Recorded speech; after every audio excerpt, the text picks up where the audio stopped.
Ding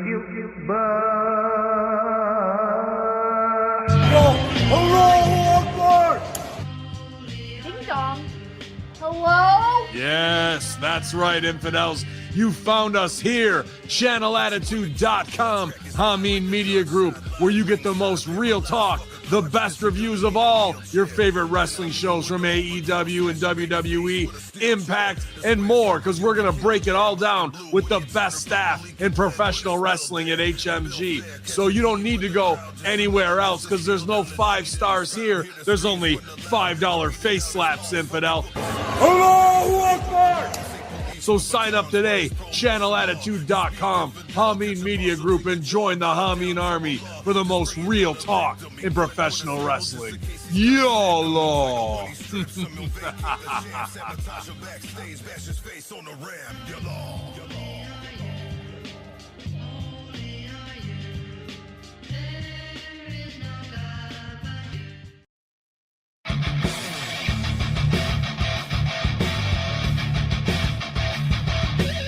This is Channel Attitude.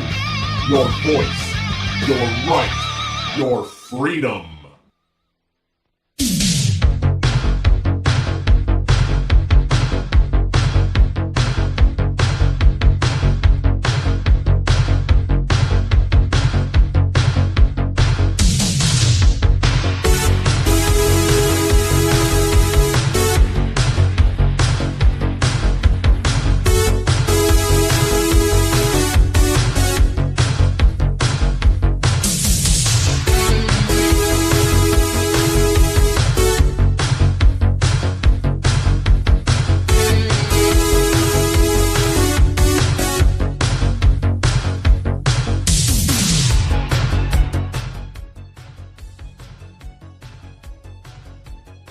Hello, everyone, and welcome to the show where after the collision, we sift through the wreckage. Wreckage. I am your host, Jimmy T. That is the best in the world, my co-host, Jamie the Vet Williams, and we are live on Hameen Media Group's YouTube channel and, of course, channelattitude.com after the fact. Vet, after a dynasty of a weekend, we got to sift through some wreckage. Yes. Can't wait. I'm sure you can't. Oh man, how you been anyway? How's your week been? Anything new? Anything changed? What's going on, man? Not too much. It's been a little bit of a relaxed week. Sure, there's always the same usual wrestling stuff, but as far as the day-to-day, nothing major for me. How about you? It's been a busy week actually, man. For me, just did the Smack Attack with RBV. Pretty funny show, actually. Go check that out at channelattitude.com. Other than that, man, been hot, man, as per usual, when it should be cold, Vet. I don't get it, dude. I'm sick of this place. April is cold time in Australia? Well, it's in between. Like, once summer finished at the end of February, mind you. We're into April, and it's still stinking hot. Do you know what I mean? That's why I'm saying we're getting 2 seasons only in this country. And that's what bothers me. But it is what it is. It is hot as per usual down here. But it doesn't matter because, Vet, I guess we got to touch on some news. Mostly people talk about the weather when they've run out of things to talk about. We've got plenty of things to talk about. We've got plenty of things. Actually, you remind me because before we do get into it, let's welcome the chat, shall we? We've got Labrat in the house saying, it's the wreckage. Thank you for joining us, man. And what are they testing on you tonight? I mean, shit. What should I say today? Joanne Hall's also in the house saying, what up with all the bear cats? I didn't know a bear cat was actually a legit animal, dude. But it is. Have you seen it? Really? Yeah. I'm sure you knew that, right? Or a cat. Well, I don't know, but it looks kind of like both. So go check that out if you've never seen one. Cold Blooded's in the house. Cold Blooded. There we go. That was the best one I could do. He says, morning friends, rumor has it that the word of the week is dookie. Whoa, it's not only the word of the week. We'll get to that though. That was pretty bad, but still kind of funny. Who else we got in the house? We got my favorite loco. He's the craziest Mexican out there. It is J12. Thank you for joining us. And he says, what's up, HMG? What up, cabron? And I thought, well, Of course, we got the professor in the house saying we need a spin-off to the Wreckage Sunday Sunday morning dookie. You're welcome to head that up, Professor. Of course, we got that initiative. Yeah, absolutely. Actually, he sent me a dookie. All right, we'll get to that shortly. Whoa. I was gonna say, next is the master and ruler of the world, Zane Vicious. There we go. See, you like that, Zane? He says Jimmy T wants to be seeked and destroyed, and that's shut up, idiot. You know that's you, bro. That's his favorite songs, by the way. Just quietly. We also got Elizabeth in the house saying, "Hey guys, hey Liz, thank you for joining us." And of course, the biggest ass, it is Frankie's pickle barrels ass, saying, "Yo, homies, what's cracking?" Is anyone else I've missed? I don't think so, but it's a stacked chat. Good starting lineup. Absolutely, man. Well, Vet, let's get into some news, shall we? Because apparently, AEW's Bryan Danielson has neck surgery plans. Surprise, surprise. Wonder what went wrong. It's that damn Death Riders. They did it to him. He was perfectly fine before they got their hands on him and tried to kill him. Yeah, it's pretty bad, dude. I mean, I didn't think his neck was buggered, but I guess it is. Maybe that's why he's really out. I mean, he says he's retired. What else would make this guy retire? True. I thought he just wanted to spend time with his family. Isn't that what he said? Please.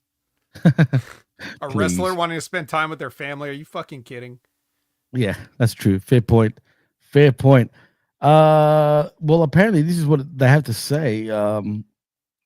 Yeah, apparently it's still in bad shape, and he has been considering the idea to try some other means, such as stem cell treatment, to repair his neck. Now, does stem cell treatment even work, in your opinion, Vet? Like, I know you've never done it yourself, but have you heard anyone do it? And if so, does it work? Well, Kevin Nash talks about it all the time. I haven't listened in a while, dude. So. Yeah. Okay, interesting. Apparently, Mysterio also. Really? You know, so it works. I mean, it works.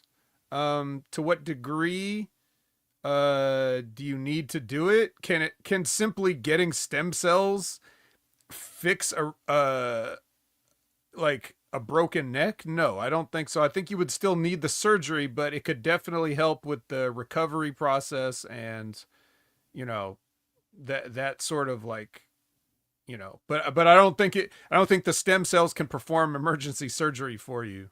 I don't think it works like that. Okay. And that works with if you have a knee injury, whatever injury, apparently it's supposed to speed up the recovery time, right? Yeah, and maybe it's going to give you some things that your body, because your body doesn't produce a lot of these things anymore. So it's supposed to help with that. I'm not like a scientist or anything, but yes, it does work. And the only thing that keeps us from being able to get that stuff here is probably like the religious aspect of this country and all the psychopaths that think that people are just kidnapping babies and melting them down to make stem cells, which is not, definitely not the case. But that's the weird spin that people try to put on it. I don't know why Big Pharma or the medical community allows that to go on, because that would just be another way for them to, you know, drain people of all the money they have. So why would you cut off an avenue of, you know, why would you cut off an avenue of revenue like that? There's I agree, man. Things behind it. I laughed because I was going to mention the same thing about, you know, the kidnapping babies and stuff like that, but you beat me to it. But yeah, it's true, man. Also, I've got some news about Dynasty, and apparently the estimated pay-per-view buy rates, Vet. Dave Meltzer reported that Dynasty 2025 is currently estimated to have generated around 110,000 to 120,000 buys based on early estimates and data. Meltzer reported that this is within the same ballpark that last year's event drew for its final buys number of 122,000. Now, this is estimated. I don't know where they get these estimated figures and how they figure this shit out, but do you think that's the true number, or are they talking a little liquor, shall we say? I don't think 100,000 buys is out of the realm of possibility. So That's pretty good though for a company like AEW, don't you think? Well, isn't that kind of the number that they kind of always do? Like, Supposedly, from what's been reported, same way as they're, they always hover around the, the average of 600,000 some people watching supposedly, and then they usually get about 100,000 of those, or 1/6 of those people are willing to pony up the dough to actually watch it. And it's a little bit easier too because they just added the Amazon thing, which Amazon makes everything easier. If you guys don't use Amazon, or if you don't have Amazon Prime, basically the way it works is, how like there's all these subscription services out there, right? Especially for like TV type programming. So what Amazon does is they basically will cut out the middleman, and you just go through Amazon and make an Amazon purchase, and then they will like actually, they will go and like sign up for you so you can just buy it. So like if you don't want to sign up for, let's say, Apple TV, but if you go to Amazon and click on the Apple TV subscription, you can just subscribe through Amazon rather than having to do Apple's Byzantine weird security bullshit that they always have to do. So it could be real easier to just trying to figure out, oh, does my cable provider have this pay-per-view, or is Fight or whatever, Triller or whatever, Bleacher Report, all these weird apps that you could buy, or I don't have HBO Max, so I could just go to Amazon and get a pay-per-view. So maybe more people, decide to do that. It's a little easier, more convenient. It's just a thought I had, but I don't know. But yeah, 100,000 so doesn't sound that crazy. Also in WWE news, Clash in Paris has been announced for 31st of August. We got another French pay-per-view. Oui. Yeah, I think the last time somebody brought that up, I said that's a shitty name. You already have like just saying Clash and then at some European place. I don't like it. I think they should save Clash at the Castle for any time they run a castle, and they should change the name or come up with a new name. Because it just sounds lazy. I agree with that one, actually, 100%. Also, did you see our very own Blake Bulletproof Troop make an appearance on SmackDown this past Friday night? I wouldn't have, but I saw Ray pointed out on social media, so I saw that. And then I looked for him when I watched SmackDown, and yep, there he was. Congratulations to the Troop Absolutely. For sure. Was Braun actually, Strowman I spoke to him. I actually spoke to him privately about it. I just said to him, man, you're within touching distance. I'm proud of him. Just make sure you grasp and grab that opportunity with two hands, because he's so close, dude. I mean, he looks like $1 million, and I'm not just saying that because he's a personal friend and whatnot, but he really does look like $1 million, dude. He could technically,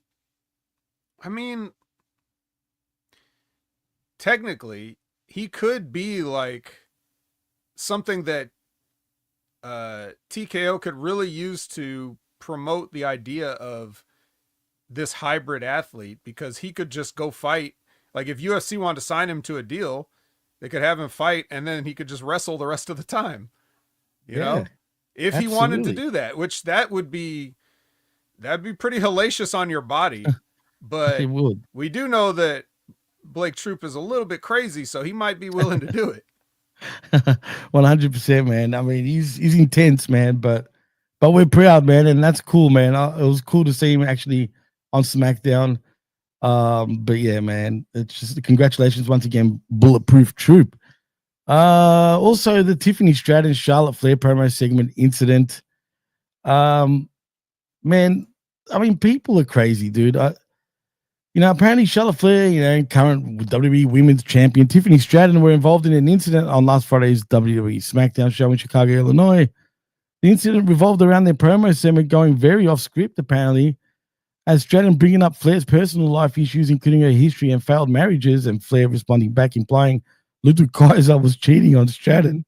Excuse me.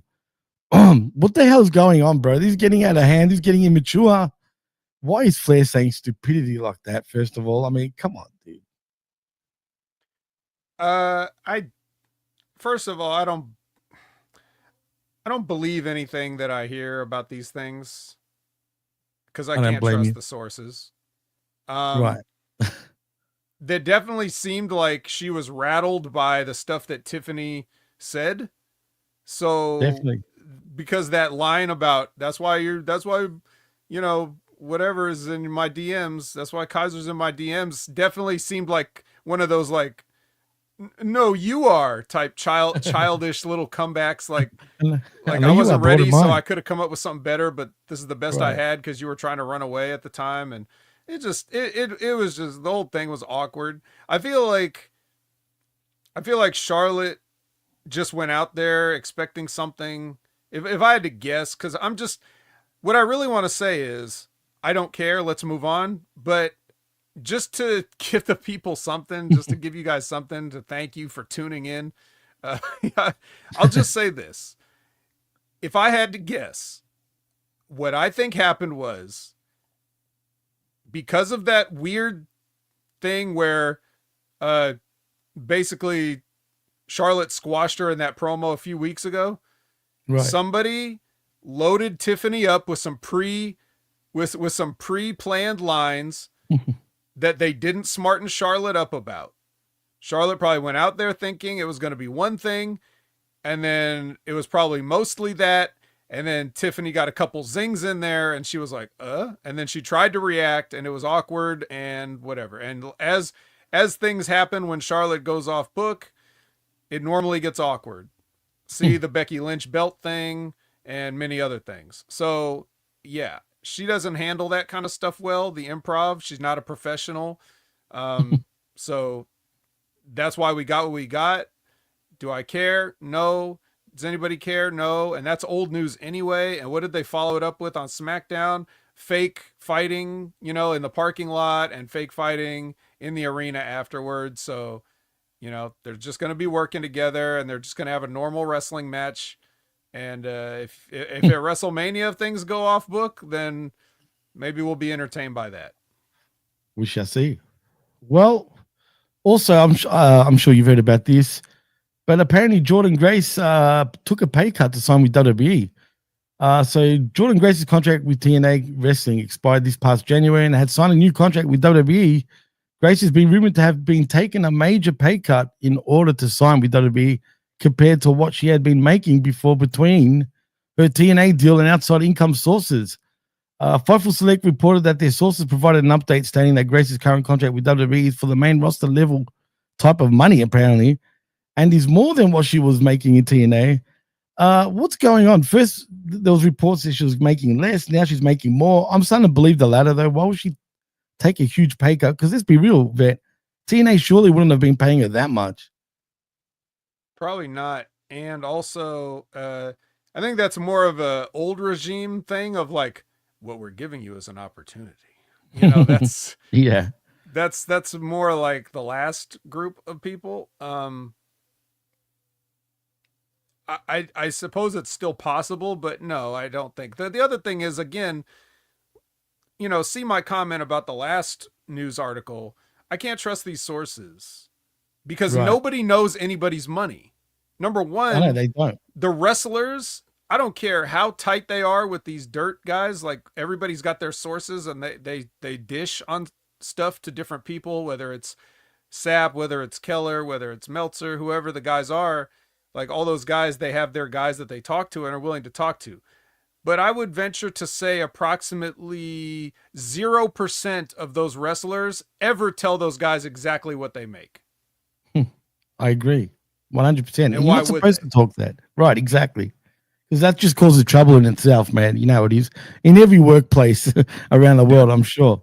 When these guys report on the contracts, Jimmy, they don't even report the years. They always say a multi-year. They don't even know how long it is. You're right. When they say, remember, you know how they say like, it's believed to be expiring soon. Like, yeah. I mean, what kind of a reporter are you? Do you know when the contract is up or not? Why wouldn't you know? Because it's none of your business is why you don't know. And that nobody's telling you is why you don't know. And there's probably something in their contract that says you can't tell one of these marks any information about this contract. That's probably literally part of the thing that they sign, saying, don't talk about this. That's why you never hear any concrete figures. You say sources estimate, even the Forbes list is bullshit. Like when they say how much a wrestler made or whatever, that's not a real number. It's the number they got. So keep that in mind when you hear about these stories. 100%. Also, WWE announces that Sting will not be inducting Lex Luger for the WWE Hall of Fame this coming week. Surprise, surprise, Vet. Did Tony put a stop to this, do you think? I don't know. I don't know. Things that make you go, I mean, for me, I just think about this. Can you imagine the conversation? Like what? Like would Sting have a conversation with Tony, where Tony's like, "No, you absolutely can't do it. No way. Like, how would you talk to Sting in a way that you would be telling him what to do with his own life? So I agree. If anything, maybe it would have been WWE that said no, but I feel like they wouldn't want to miss the opportunity to have Sting on there, just so they could do it. Not only because it's Sting, but just so they could, again, kind of rub it in just a tiny bit in AEW's face without actually rubbing it in, because it's for Lex Luger and not really any business. Right. I believe Lex Luger said he wanted DDP and Sting to do it, and they're getting DDP. That's right. So I don't know, but none of it really makes sense. I kind of wish, since this is a one-time thing, you just let it happen. As a fan, I would hope everybody could just whatever. And who knows, maybe there'll be a surprise on the night. I can hold out some hope. Well, Prof says Sting is under an AEW Legends contract. Who I didn't even gives know. a fuck?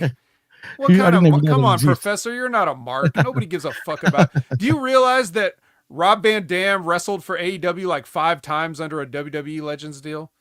That's true. How did he pull that one off, dude? Because nobody cares. If they want to stop you, they will stop you. If they want to let you, they will let you. But nobody can really stop anybody, because nobody's going to take that to court. If Sting is under a Legends deal and he says, I'm going to the WWE Hall of Fame, and WWE lets him, Tony is not going to sue Sting. No chance. No way. I agree. Speaking of Prof, he gave me a nice little tidbit actually before the Wreckage even started. How WBD, Warner Brothers Discovery, is absolutely bragging about how the show, it's called The Pit. I don't know if you've heard of it before. Yeah, I think it's on HBO or something. Well, they concluded its first season last night, capping off an unprecedented, I can't even say it properly, dude. Jesus Christ. Anyway, a 13-week streak of week-over-week growth with every single episode since its 2-part premiere on January 9th. Now, the reason why I'm saying this, apparently they've gotten over 10 million, with the numbers on Max streaming as well. And, they announced this, but they don't announce the numbers for AEW officially. I find it very fishy because, AEW have come out and said, 1.5 mil every week, blah, blah, when you, put both their TBS numbers and, of course, their Max numbers. But here they are talking about how this show has gotten 10 million views in the last few weeks. I mean, doesn't that tell you that AEW is just full of caca, I guess, or dookies? They would just not be saying it because it's not good. So they're just not going to say That's it. my point. Exactly. But I don't really, again, I sort of don't want to comment on things that I have not only do I have zero interest in it, but I certainly have no data to give you. I know that these streaming platforms generally don't give out numbers. So, take that for what it's worth. I don't know why anybody would choose to talk about The Pit, which is just another it's one of those medical dramas. It's like ER, but and it's even got the same guy from ER, Noah Wiley, on this new show, because nobody wants to see him do anything but play a doctor, I guess. Can't even get over that one thing. He's been for the past like 30 years. He's just been a librarian and a doctor. So riveting indeed. Yeah. Well, that's the news, Vet. I mean, it's been, I guess, half busy, but not really, man. So I guess we can start sifting through the Dynasty wreckage, shall we? I mean, Wreckage. I don't care if you breeze through this. Honestly, we're gonna spend as much time as we want. Oh, it's gonna be a supersized wreckage today. It is. Oh shit! All right. Do I need to put like double the gloves on? No. One pair is sufficient. But you'll just have to take those off and put on a new pair when we talk about Dynamite. That's all. Oh, I see. I can't wait. Oh, let's do this, man. Let's break down Dynasty. 0 hour. Let's start with 0 hour or 90 minutes, as it's called. Whatever that means. Yeah, they had some special guests. You know, normally they always have Renee, Jeff Jarrett, and RJ City, but you know, they had some special guests throughout the entire 90 minutes, such as Madison Rayne made an appearance. Wow. Yeah, you want to talk about somebody's face not being recognizable like Charlotte Flair? Jeez, look at this thing. Harley Cameron stopped by. Big Tom stopped by. Tomohiro Ishii stopped by. Big Tom and Briscoe. Yeah, he had Mark Briscoe there to do a lot of the talking, which that was always that was hilarious. Sounds like a patiki. Oh yeah, it was. And then they had Athena stop by. So nice group of guests. Lexi interviewed Ricochet. He cut a nice promo there. And then we had our first match, which was Crew and Nick Wayne versus Fox Flight, in which Nick Wayne's mom shoved AR Fox into a Wayne's World for the win. And let's see. And then we had of course, the Platinum Open Challenge, where Max Caster lays out the open challenge. Who answers it but Anthony Bowens? Yeah. Yep. New whole intro, new look, new everything, new catchphrases, new finisher. It's a rolling elbow. He's Masato Tanaka now. So he's Masato Tanaka. Damn, I wish he was as violent as Masato. Yeah, he's trying. So yeah, another big, you know, this would have been like a big payoff, but here's the thing. Max Caster's been losing to everybody, so it would make no sense for him to put up a fight here either. Right. I mean, shit. I mean, you know what's weird too, man? I've noticed even Bowens even talks differently suddenly. Does he?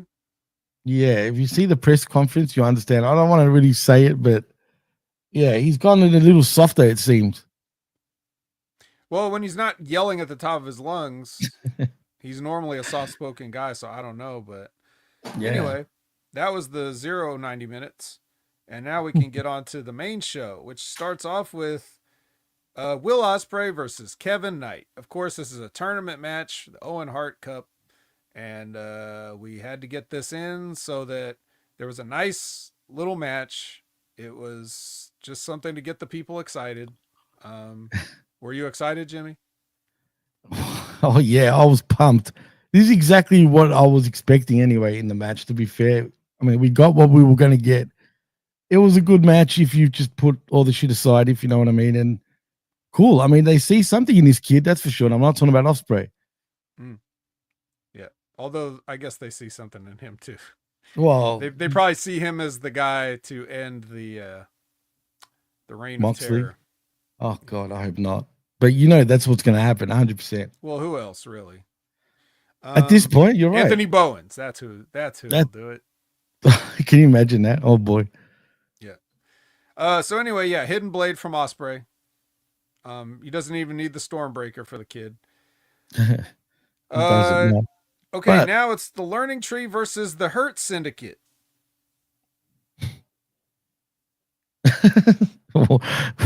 Why so quiet? I mean, you know what? I didn't mind this match, dude. It was all right. I mean, but again, they got destroyed anyway. I mean, come on. You know what I'm saying? It should have been I don't know, man. But when you got Big Bill in the house, shouldn't it be a little bit more competitive? Well, basically, the story of the match was Big Bill kicked both their asses by himself for like Of course, 2 he did. minutes. Then Right. he tagged out, and then they beat up Brian Bekeith for like 10 minutes. And then Big Bill came back in, made a comeback. And then MJF, was in the crowd, and he had the ring on. And he punched Big Bill with the ring. And that's what got him the win. Yeah, and then Big Bill was, he got speared by Lashley, but we didn't really see that. And then, because the camera guy apparently missed it. And then that left Bekeith all alone, and he got a German suplex from Shelton into a spear from Bobby Lashley, and they finish him off. But more on that angle with MJF later. But as for the match, basically the story of this match was Big Bill beats up the Hurt Syndicate all by himself. Sure he did. He did. Well, he did. Yeah, He sure. literally did. He did. He sold nothing from the Hurt Syndicate. He spent the entire time in the ring kicking their ass. Both of them. It was a handicap match until he tagged a small partner in. But what's the point? Like, moving forward, especially after what happened on Dynamite, right? For example, I don't see anything happening between the Hurt Syndicate and Big Bill or Bekeith at this point, right? I mean, I don't either. I don't know, man. I'm just saying what happened. No, you're right. It's true. You're right. All right. Well, anyway, that happened. Next was Mercedes Moné versus Dark Julia.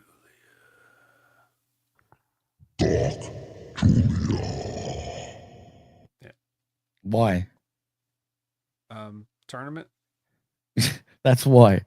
Yeah, I mean, he was going to win this match from the start, and of course, Mercedes gets the win. But even with Julia, man, this women's division as a whole is pretty. I don't know, man.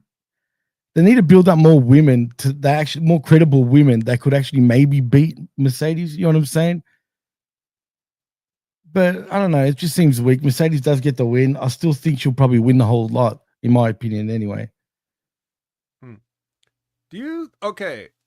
Better women's division, and really think about this, because it's gonna sound like a layup, but really think about your answer before you answer. Better women's division as far as roster, AEW or WWE?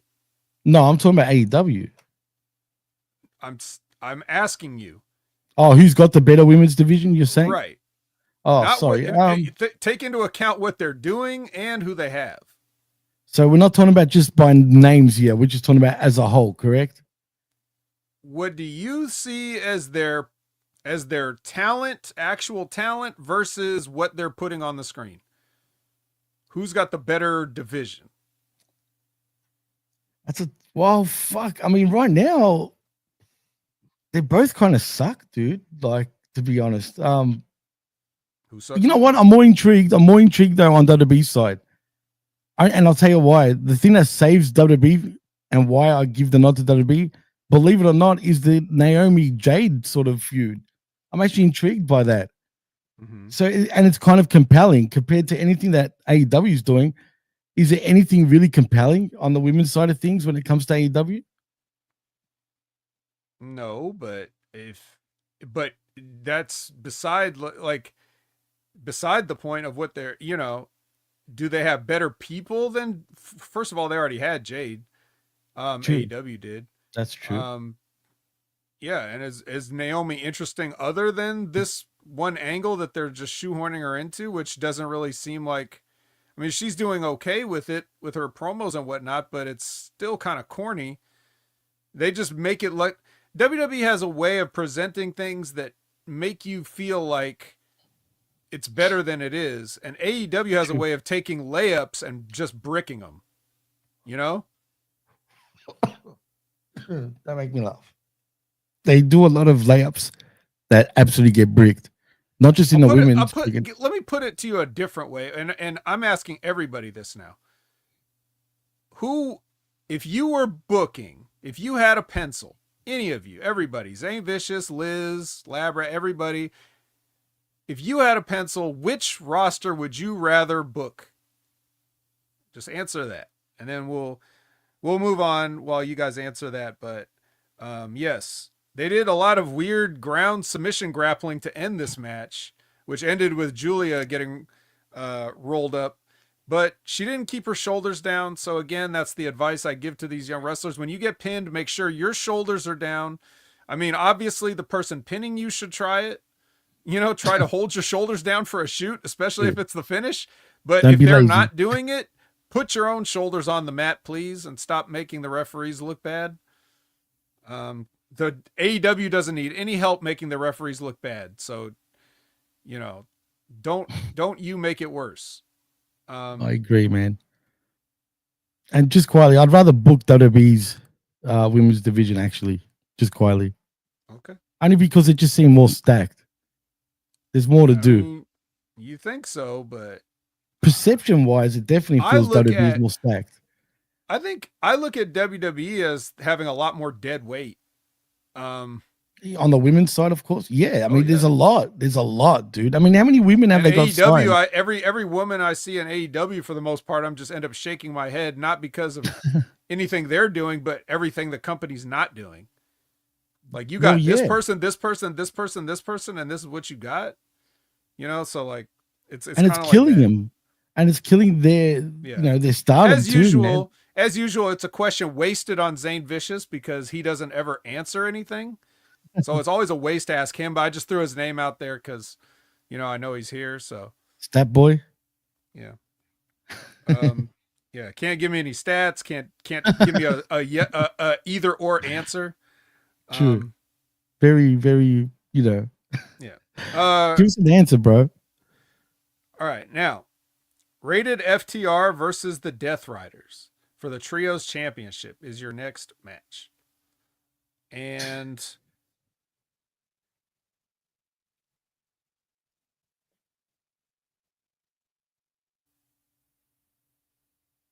the finish of the match comes when Yuta gives Dax the Psycho knee, and then they pile drive that's the end. That's the end of the match. Dax gets the knee from Yuta. That's the finish.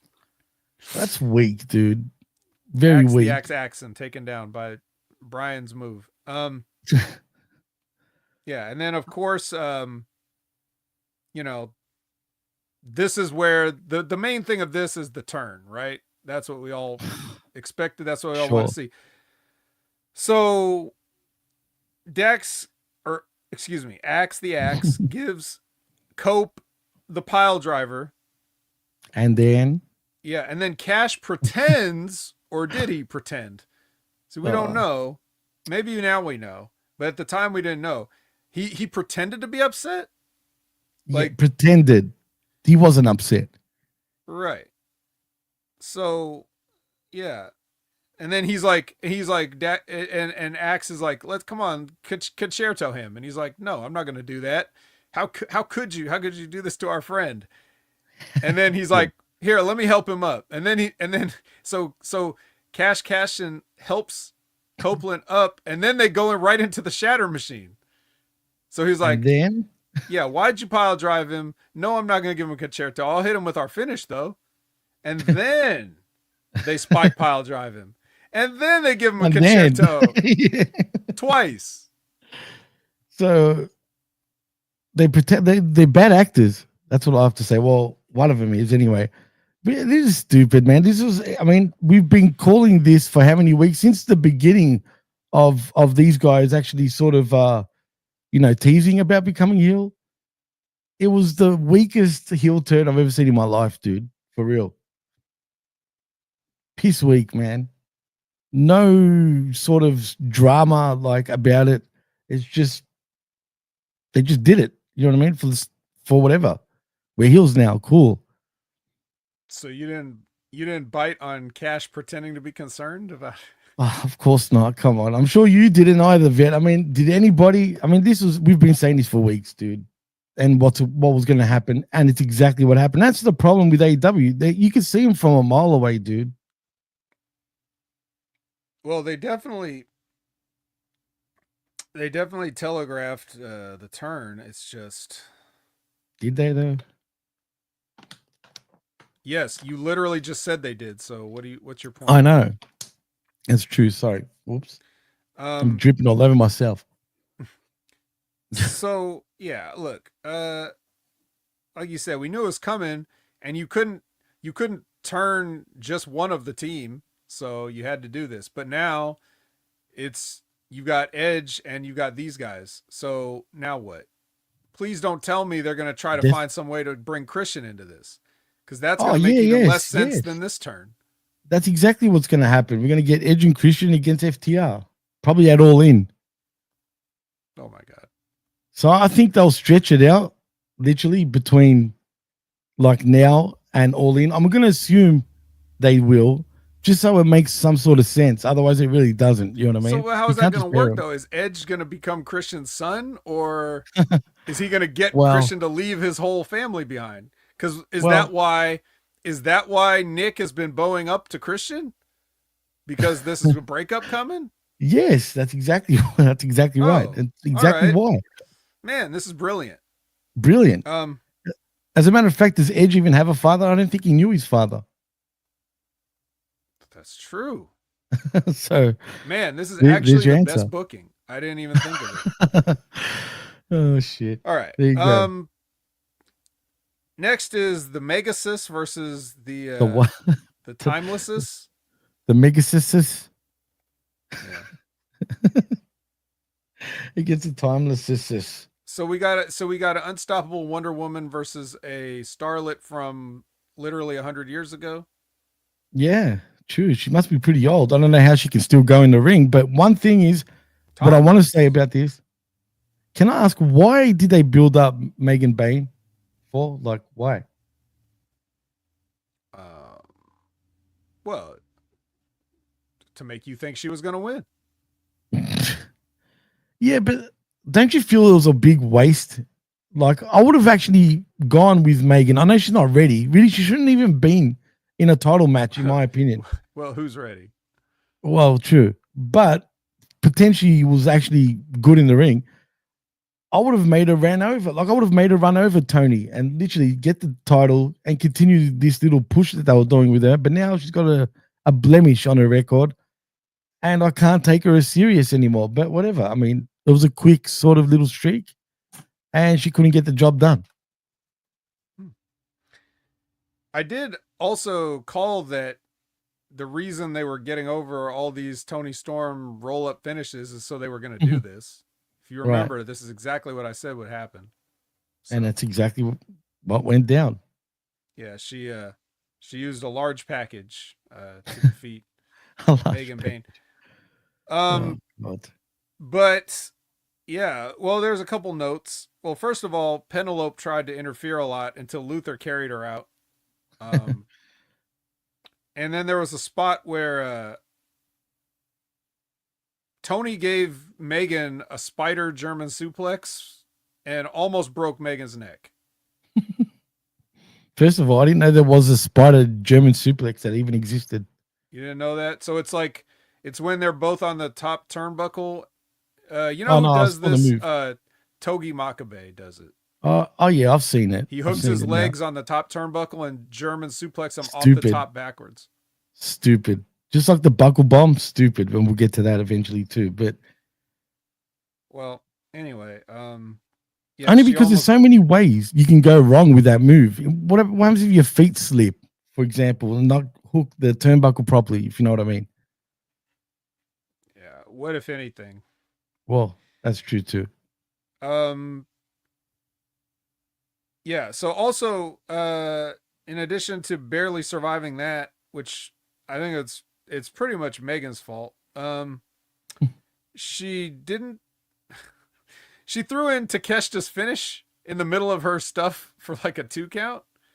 that raging fire move that he does, which is basically like a spinning Falcon's arrow. She just did that in the middle of this thing and let Tony kick out of it, which is, there was a time when she would have lost her job over that. But, crazy, man. If it was in WWE, she probably would have. Yeah, but who's more over in the locker room there? Is Megan or is it Takeshita? Well, yeah. Well, that's a good question, actually. I would say Takeshita, but Megan seems pretty over too. Yeah, well, it's not about who the people think are over. It's about who the Right. So anyway, yeah, so she went for the face descent and she got the large package. So there you go. It's exactly what I said would happen. And I mean, other than they could have put Megan over, but I said I basically said if Tony was going to win, this is how it was going to happen. So, And it did. That's why he's the best in the world. you know who else is the best in the world? Mark Briscoe. Man, he's the best in the world. And this is the third match of a trilogy with Kyle Fletcher. God. These guys have got one hell of a rivalry going. One apiece. This is the rubber match here. And it's for the Owen Hart. It's to move on in the Owen Hart tournament.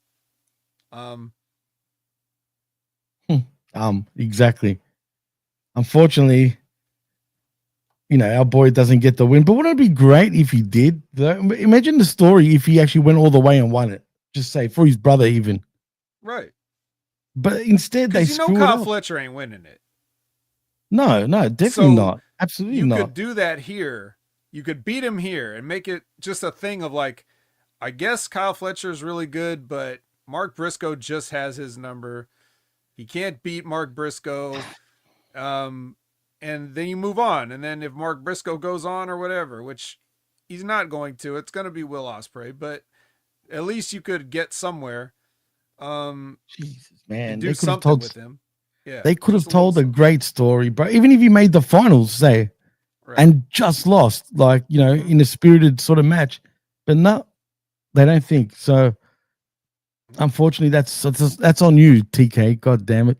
Nope. Not only does he not win, but he takes that turnbuckle brainbuster guillotine thing, and that could end a man's life instantly. So they got to stop, dude. They got to stop doing that. Someone tell him, God damn it. I hate that move. It cringes me every time. Yeah. Oh, cringe. That's a good transition into this next match. Bandito versus Jericho. Oh, God. Title versus mask. Mummy in the crowd, sisters in the crowd, whatever. I mean, it's a family affair for sure. Family affair. It was dumb. The baseball bat and all this shit, and just dumb. The mum's a snitch. Same with the sister. They snitched on Jericho, who Jericho originally did get the win, but of course, thanks to Mummy Bandito and Sister Bandito, we get a restart, and Bandito, of course, gets the win. How good would it be if they both had like little bandit masks on? That would be great. Wasn't there a little kid there too, if I remember correctly? I'm sure there was a kid somewhere in the building. Well, but, yeah, I'm saying with them, but they should have worn Bandito masks for sure. Yeah, somewhere during the proceedings, Big Business, Bad Apple, Bounty Hunter, Brian Bakeith hobbled down to the ring and tried to interfere, but who peeled him off but Gravity? Gravity came crashing down, peeled him off. They fought away. That's when Jericho used Floyd to hit Bandito in the face-ish, kind of. And then that's the finish. Like you said, the family stooges off the bat. Like, when does this ever happen? Referee takes a random two people in the crowd word for it.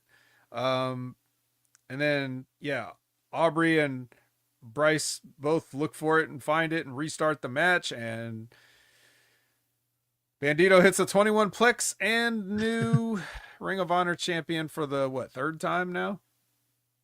Yeah, something like that. Oh, is it really? Yeah, was it the second with Bandito? Is it really the third for him? I don't know why third popped in my head, but I think it's second, dude.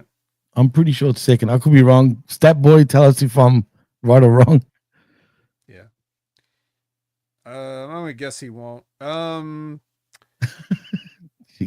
Speaking of nothing happening, Garcia versus Cole. Yep. So my story of this match is, my takeaway after watching these guys, which watching is a very loose term, but I'll just say, yes, I did watch it. He loved the vet. Just say it. He couldn't. Well, my takeaway was this.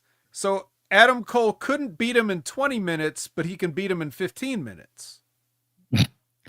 So we shouldn't have even had this match. He should have beat him in 15 minutes the last time he had a shot, and we wouldn't have had to sit through this. And the card would have been one match shorter and that Stupid. closer to going home early. But see, backwards again, dude. Backwards bullshit. If he couldn't do it the first time, well, the third time, I don't even know how many matches they've had by this point, but he wins in 15 minutes now. We get a little handshake at the end. I don't know why. Should have gone 21 minutes, right? Should have gone. They could have been called 21 Jump Street. I know that was cheesy, but still, if they formed a tag Plex. team, We just saw Yeah. 21 Plex. yeah, absolutely. But I don't care about Cole winning. Like, big deal. Couldn't care less. Good for him. I personally, I would have thought it would have been better off with Garcia just retaining anyway. But that didn't happen. Like, I give a shit anyway, either way. Yeah, Adam Cole hits his shitty knee, and you know, can you imagine all the shit Adam Cole does to you in a match, and then like he pulls down his knee pad, and that little knobby knee is supposed to be the thing that finishes you. Little knobby knee. Bro. Yeah, well, that's what he does. The shining little knobby knee. Yeah, I've had zits bigger than that guy's knee. So have I, actually, but shit. Yeah, and I don't generally have an acne problem, so I don't think I've ever seen you with a zip before, actually, Ben. nope. Clean living and vitamins, shit. baby. So let's go to the much anticipated triple threat match between your favorite wrestler of all time, Kenny Omega, versus Yes. Speedball Mike Bailey versus Ricochet. And tell me all about what you thought of this wonderful exhibition of, you know, All right. athleticism, I know what you flipping. look. I said it was going to be that, right? I mean, I called it. But you know what? Put that shit aside, Vet. Put it all aside. Talk about a la carte. For me, it's just Kenny a la carte. But still, just put all that shit aside. This was probably the best match of the night. I mean, let's be real. I mean, it had everything. I mean, Speedball's kicks are absolutely brutal. Seriously, some of those kicks, man, they just looked good. But what popped me the most was probably him, as in Kenny, and the Speedball actually cracking eggs on top of Ricochet's head, the hammer punches. That kind of popped me because it seemed like they were just, having a little fun. And Kenny, man, you could see it on his face. He was probably thinking, God damn it, can I hang with these guys anymore? I'm getting old. I'm in the ring with practically little young studs. But he could still do it, man. I think, was it this match where he did the dive, the suicide dive over the rope, where the crowd were like, egging him on, and so he decides to do it anyway because of the crowd. And even he was relieved that he could actually still pull it off, dude. So good on him for doing that. But it was a fun match, all right. As long as you put all the flippy shit aside, it was entertaining for what it was. There you go. I said it. He said it. Everybody make a clip of this, and then I'll play that clip and point and laugh at Jimmy T for the rest of time. Man, I have to like something about this pay-per-view. Come on. Did you? Well, I mean, the finish comes with a this was crazy to me. The top rope one-winged angel. That was nuts, dude. You would nuts. have had to talk me into that for like 6 months. Yeah, nah. I wouldn't take that shit. Not even if my life depended on it. That's crazy, bro. Yeah, the only thing crazier than that is that it looked relatively safe. So Kenny does retain. He does retain his whichever belt he has, international, I guess. What's it I called? think so, yes. And then Okada comes out, walks out there. They look at each other, and then he walks back. That's a great use of a plane ticket, guys.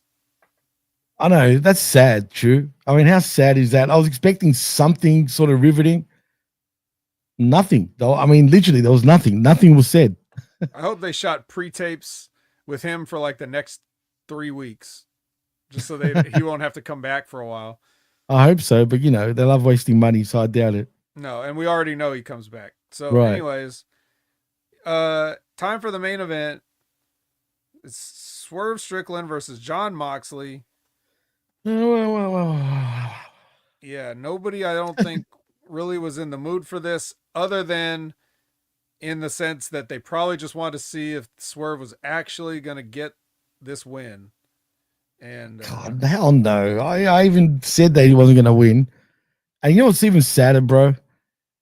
Actually, I'll let you say it first before I don't want to like reveal the surprise. You go for it.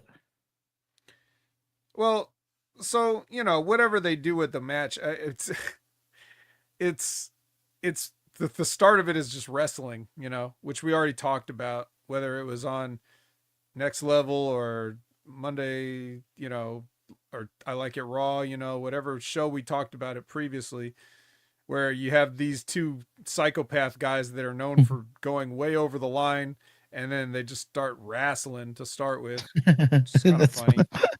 That's what happened. Did we call this shit? Yeah, I mean, no, it already happened. We didn't call it. Right.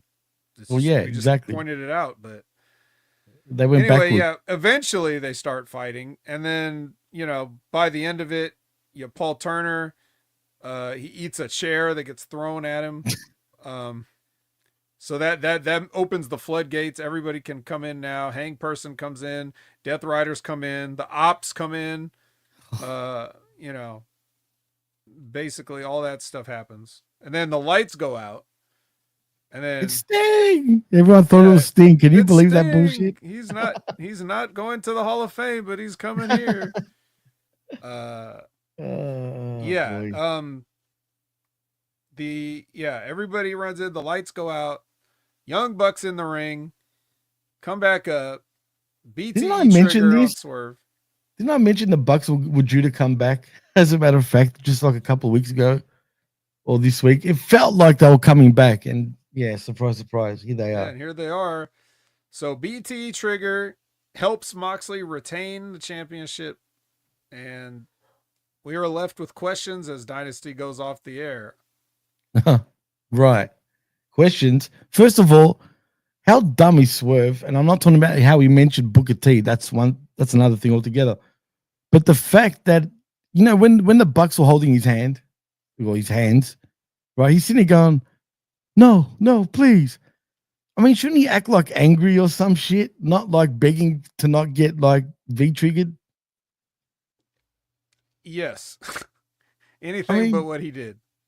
I mean, come on, man. Like, it's simple as that. I mean, but instead he's like, no, please. Don't do it. While his hands are friggin', I mean, he didn't even try to get out of it, man. It was just dumb, dude.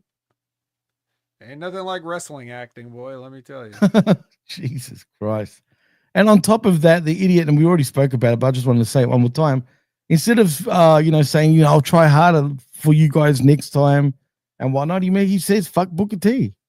And what's everyone going to remember in that friggin' building? They're going to remember Booker T and not fucking Dynasty. It was Booker T's fault that the Young Bucks came back. Dude, what's even crazier, that's exactly what happened. Like what Booker said on his show. No, did anyone really talk about Dynasty once his show was done? Honestly, no one. No, not really. Everyone was talking Booker and Swerve. I wasn't looking for it. Well, trust me, neither was I, but that's the point. You weren't looking for it, but it wasn't even coming up. So what was all that for? For absolutely nothing. It was, well, I mean, look who we're talking about. It's just whose house? These guys are constantly disappointing. They don't And even it's know. sad. Swerve doesn't even know how to be the Swerve he wants to be. What is he, Everything bro? about him seems like inauthentic in some fashion. You're right. I mean, I can't feel. What is he? What is he? Like, is he a builder? Is that why it's his house? I don't know. Like, what the hell is he, bro? Is he AEW because it's his house also? I mean, like, he's not the champion. I don't know. I mean, Saraya was saying this is my house years That's before. true. That's true. I forgot. You're right. Yeah. Next time, get your own line, dude. God damn. Mm-hmm. Something original. And she wasn't the first either. I mean, that's the whole thing. Like, but that's the least of the issues. It's not even about the catchphrase. It's just about Right. everything. What is he? No, you're right. what is he supposed to? He's a mogul. Oh, yeah, that's right. He said that himself. Right? Whatever that But means. But what's he the mogul of? Shouldn't he have a crew? He did. Remember that guy with the face tattoos and that wannabe Oh, Brock yeah. Lesnar guy? The white guy. The white guys. I forgot. Man, that was years ago. It feels like. Yeah, well, that didn't last long, did years it? Ago. Yeah, geez. That's crazy, man. That felt like even longer than years ago, though, Vet. I mean, but yeah, God, that was bad, actually. Mogul Embassy. What's a mogul embassy? Yeah. Anyway, whatever, just, man. Like, I get it. People hear things and they think it sounds cool, so they just do it. And I understand that, but I don't know. The man is questionable at best. I always thought so. So, whatever. Let's move on to Dynamite now. Because we have another Moxley short film that's probably been submitted to the Cannes Film Festival. God, come on. Yeah, of course. Right. Where he warns the thing to take away from this after a bunch of bullshit is he warns the Young Bucks to be careful with their next move. He says something like, you've wandered into the playing field. You don't even know what game this is. So be careful with what you do next. Oh, shut up, Moxie. They freaking got you the win. Come on now. Yeah. Well, he didn't want any part of it. He didn't know anything about it. Oh, sure he didn't. Of course. So next is Moxley versus Shibata for some reason. Yeah. It's time to put in work. Some reason. Decent match, I guess, but he wasn't going to get the win. Yeah. Oh, of course he is, even though we still haven't seen the belt. It is literally strapped into that suitcase, whatever it is, with tape all over it. We never know because it doesn't open, so it could not be in there. Like Jerome Hall says, it's the void. That's right. And that's all that Shibata's going to see is the void because Moxley rakes his eyes right before putting him into a sleeper. So bedtime it's a little embarrassing to get beat with your own hold, but especially by a guy like Jon Moxley who comes in second in a 2-man tournament in Brazilian Jiu-Jitsu. But he did. That's weird, dude. Right. It would have been nice to see Shibata stretch him, but he's not going to do that. So that happens. Then the Young Bucks come out and they try to explain their actions with their long Young Buck style promo. Like, we did it for Hang Person because we don't forget our friends. And they also did it as a peace offering to the Death Riders. Probably did they do it for The Rock? Yeah, they did it for The Rock. So Kenny comes out, and then the next couple minutes of him on the mic is some embarrassing television. Like, God. Some of the worst promo mic time you will ever see on any national television, regardless of country, is Kenny Omega just babbling here in the aisle for 2 minutes, only to then say, well, I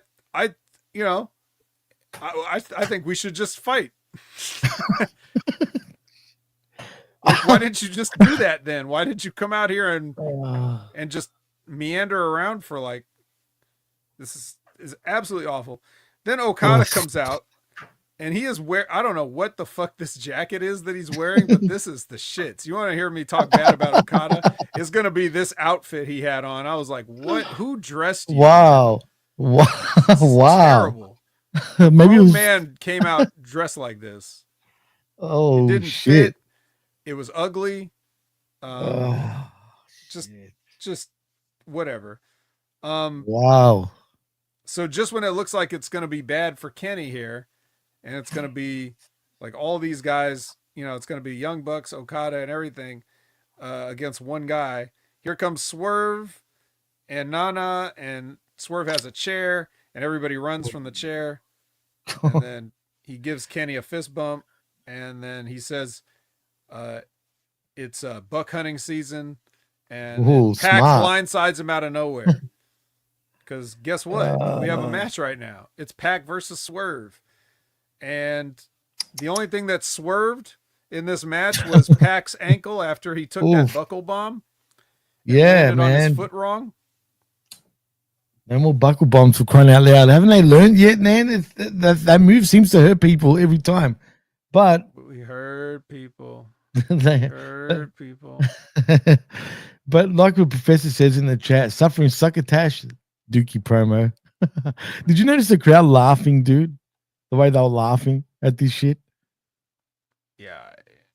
It was bad. I'm sorry, Kenny. I love you, man, but I can't stick up for you on this shit. This was bad. Is he forgetting how to talk? What's going on with him, dude?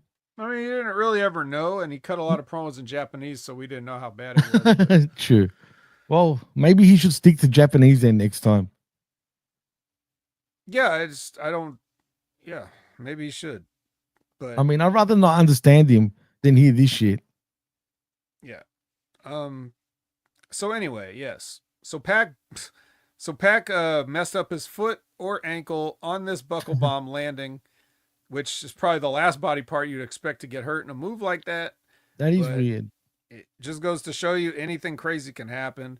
But what I liked was, like a man, Pac gets back in and finishes the match because Swerve hits him with a super kick and then hits him with a stomp, neither one of which requires his foot. So he's safe to do it. And that ends the segment. And then they had to spend the rest of the show trying to fill the extra time that they had, because I'm sure this was scheduled to go 10 more minutes at the very least. Sure. Absolutely. Yeah. So let's see. This is one of those things where when I talk about, we've seen in recent years more than ever before, and if we ever saw it before, like, I don't even remember seeing it until somewhat recently, where wrestling matches would just get stopped. Like, oh, he's injured, so we have to stop it. But not because it's like a serious injury, just because it's an injury and this is fake, so we have to stop it and bury the business in front of everybody, rather than do what people used to do, which is just go to the finish, do it safely so that the match is over, because we're still trying to have the illusion of, yes, this is supposed to be real. Play along, please. Wink, wink. Like, wink, wink. We're having can you imagine if, you were watching an NFL game and, Patrick Mahomes gets sacked and he breaks his leg and they just throw the whole game out? Like, oof. Sorry, guys, no more game. It's over. He got hurt. It's over. Like, you would never see that. So in a wrestling match, like, if there's times where you're specifically spending a portion of the match attacking somebody's body part, like their leg, for example, and I know nobody sells the shit anyway, but at least there's parts in the match where it looks like the person is having a hard time. So if it's phony and part of the match, the referee lets it go on. But if his foot is really hurt, the referee stops the entire match. See, you can't have both. You have to pick one or the other. Right. So that's why I appreciate Pac getting in there and letting the match finish rather than let them call it off. So, I want to at least give him that, because I'm quite sure he had something to do with it. Oh, 100%. Pac wouldn't have it any other way, man. Just by the type of guy he seems to be, dude. He's kind of old school too, probably, with his mentality, obviously. So, yeah, no, for sure. For once, they did that, whereas usually they do the opposite. There is another incident, obviously, on this show, if you picked up on it, but we'll get to that when we do. All right. So next was promos, because we have a $400,000 8-man extravaganza coming up, and we get to hear from everybody, all 8 people. This was the 10 minutes that was supposed to be on the match previously with Pac and Swerve. This is where they chucked it on, dude. 100%. I don't know. They got to it pretty quick. Well, still. So Hank Person's marching through the hallway, and Renee intercepts him to try to ask him some questions, but he's not having it. He's on his way to find Swerve right now. And instead he goes in the locker room and finds Nana, and he's like, he says, tell Swerve, stay out of my way. And then Nana looks like he's going to try to say something like an apology, and Hang person cuts him off and says, "You don't get to do that." And, you know, he will not accept his apology. Not accept Nana's apology. Well, surprise, surprise. Don't they know where each other live at this point? Well, I know that Hangman knows where Swerve used to live. Yeah. I don't know if he knows where he lives now. Jesus. Cool. I mean, I hate this. This feud is the most crappiest build to whatever they're building ever, dude. This is just, it's the same shit week in, week out, man. It's like they're playing hide and seek every time. Well, does it not feel like that at this point? It feels like, in the sense that I don't want to see it anymore. It does, because I don't like these guys really. But as far as what they're doing week to week, it's not. I don't think it's the same thing every week. I just feel like they're just, you know. It kind of feels just extremely just. Well, when has he ever come in and had Nana try to apologize to him? That's never happened. Well, no, I don't mean it like that per se, but it's always Hangman, you know, walking down the corridors somewhere and bumps into Swerve or friggin' Nana. You know what I mean? So, whatever. Or Renee, of course. She shouldn't be hard to find. She's an intrepid roving reporter, so she's exactly. And she's not responsible for her husband's actions, no matter who Apparently keeps pointing it out. All right, well, here we have our $400,000 match: Ricochet, Crew, and the Beast Mortals. Yes, versus Will Ospreay, Speedball Mike Bailey, and Kevin Knight. The Jet. Well, what a team! They should be called the Jets. And Mark Briscoe. Oh, yes, and Mark Briscoe. Yeah. So, you know, it's 8 guys doing stuff, and after every single wrestling thing in the world ever, Will Ospreay hits a hidden blade and wins the $400,000 for his team. So that's do they split each? I was going to say that. Or does he get a bonus for getting the pin, do you think? I mean, they got to work that out. There's only one $400,000, so they got to split it up amongst themselves. I hate these stipulation matches. Reminds me of the old Crockett friggin' times and WCW and whatnot. I hate it, dude. It's just you hate it, really. You hate it. You just hate it.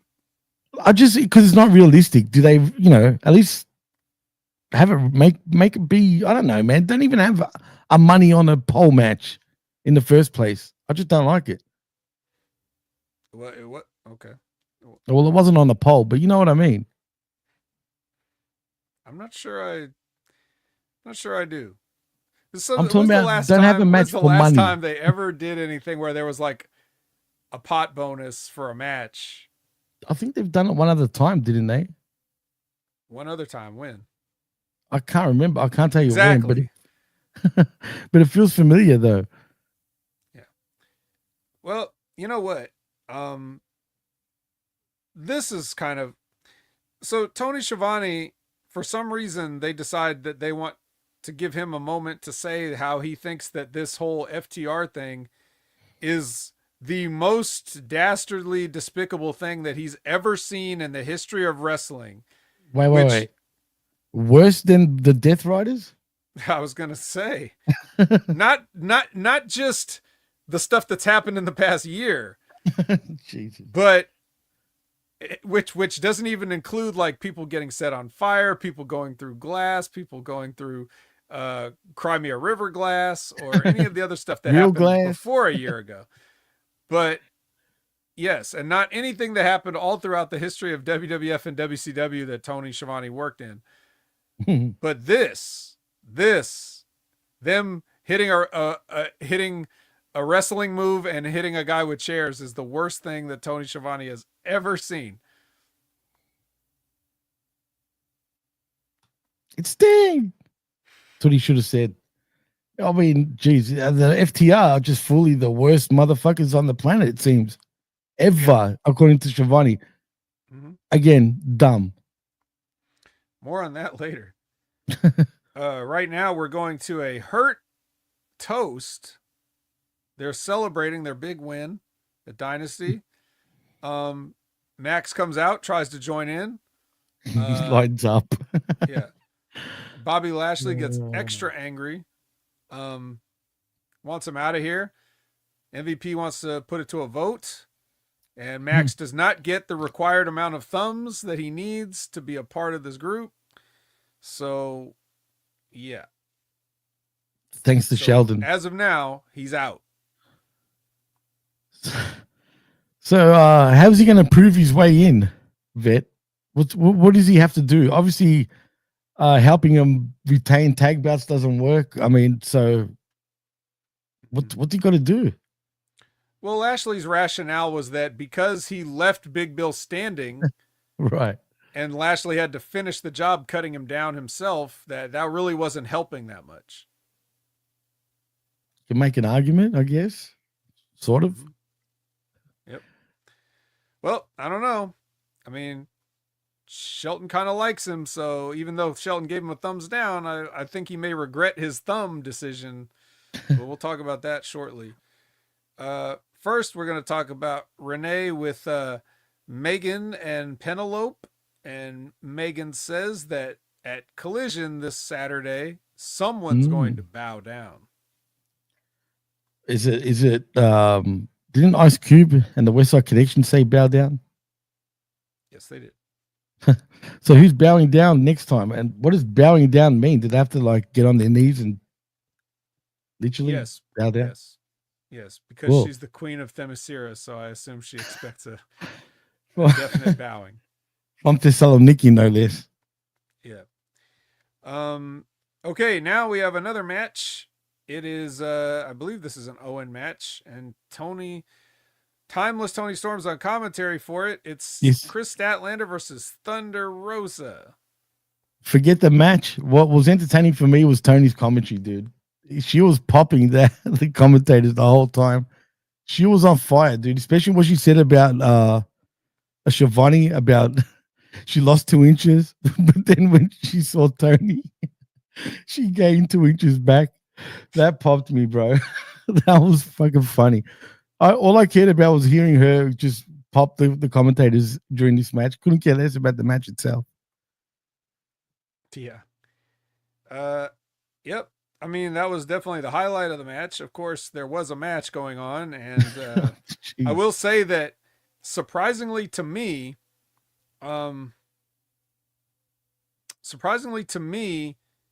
were able to pull off some fancy stuff late in the match, which I thought they would have been too tired and they would have been sloppy and they would have screwed it up. But apparently they got better because the match was shitty to start with, and then they locked in the back half. So good job to the ladies to finish strong.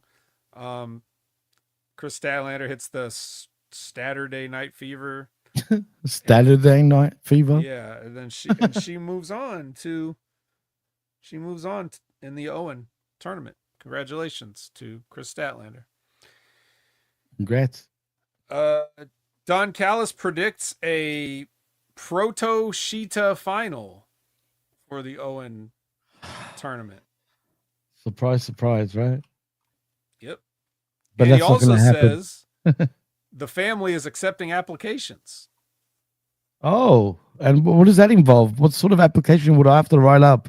I don't know. He said send your resume. So whatever you would put on a resume, perhaps for a job or anything else. Jimmy, if you could apply to join any family, which family would you join?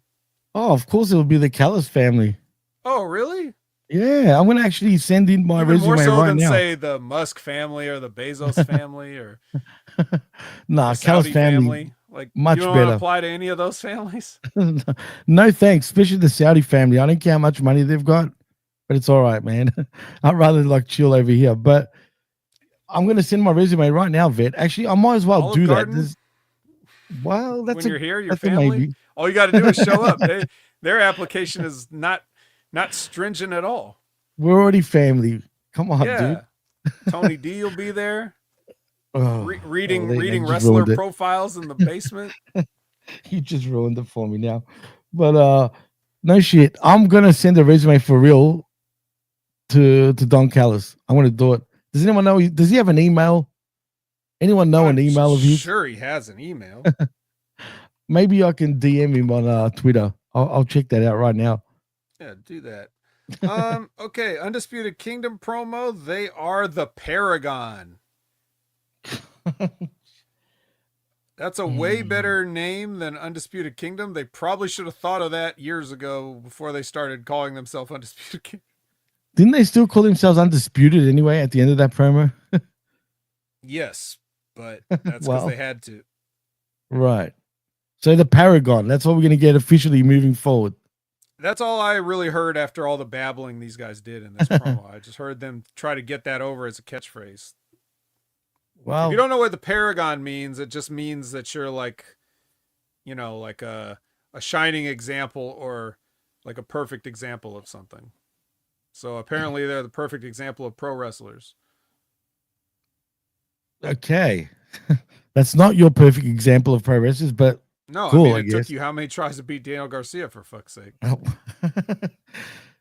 Cool. Good for them. Good for them. Mm-hmm. TV time with Chris Jericho and great. the Learning Tree. What do I take away from this long segment? Chris is fucking disappointed. Yeah, and hurt, it seems, because it seems like Big Bill and Bekeith got it all wrong. We hurt people. We hurt people. It's true. They hurt me. Yeah. Chris hurt a television. He did. He heard it all right. Jeez. Yeah. Had a hissy fit. And can I just point out, well, actually, continue on. Oh, well, I mean, there's not much to say, really. It's another case of, you know, I thought Big Bill was, it was similar to the Jey Uso thing where I thought Big Bill did a good job delivering bad material. It was all right. I mean, it was fine. Yeah, look, it done what it needed to do. But for everyone that thinks that Jericho is going to WWE, because there's a lot of people that were talking like this. I don't know if you noticed that, Vet, online. These are all dummies. Like, straight up. He's just doing his fuzzy thing. He'll be back. Don't you worry. I am worried that he will be back. Because he will be back. Mark my words. Yeah, that's what worries me. Alicia is with the Hurt Syndicate, and you know, MJF tries to get a word with Montel. He's funny and bad at the same time. Right. What do you call her? He calls his girlfriend a skank and tells her to hit the bricks. That is just sad, man. I hate his mouth sometimes, man. They call him, especially a chick that looks pretty innocent, a skank. But whatever, it's cool. I guess it's MJF. Yeah, you could call. I mean, it's your girlfriend. You can call her whatever you want. I guess that's the kind of relationship they have. But the kind of relationship that MVP and MJF have is that MVP gives a business lesson to Max. He says, you know, if you're in business, you have to find out what your customers want and give it to them. So MJF is going to ponder that piece of advice, and hopefully we'll see something next week. Hopefully. Yep. Then we go back to Jericho wandering through the back, and he attacks some garbage with his bat before getting in the back of a Ford Expedition and getting driven away. Off he goes. All right, now it's time for the main event. It's Claude and Yuta versus Joe and Hook. The ops. This is bad, dude. Bad. And I'm telling you, Taz must be angry. Extremely angry. You saw what I saw, right? What did you see, Jimmy? Well, apparently Hook got concussed in this match, and he was vomiting during this match too, which is a bad sign of concussion, mind you.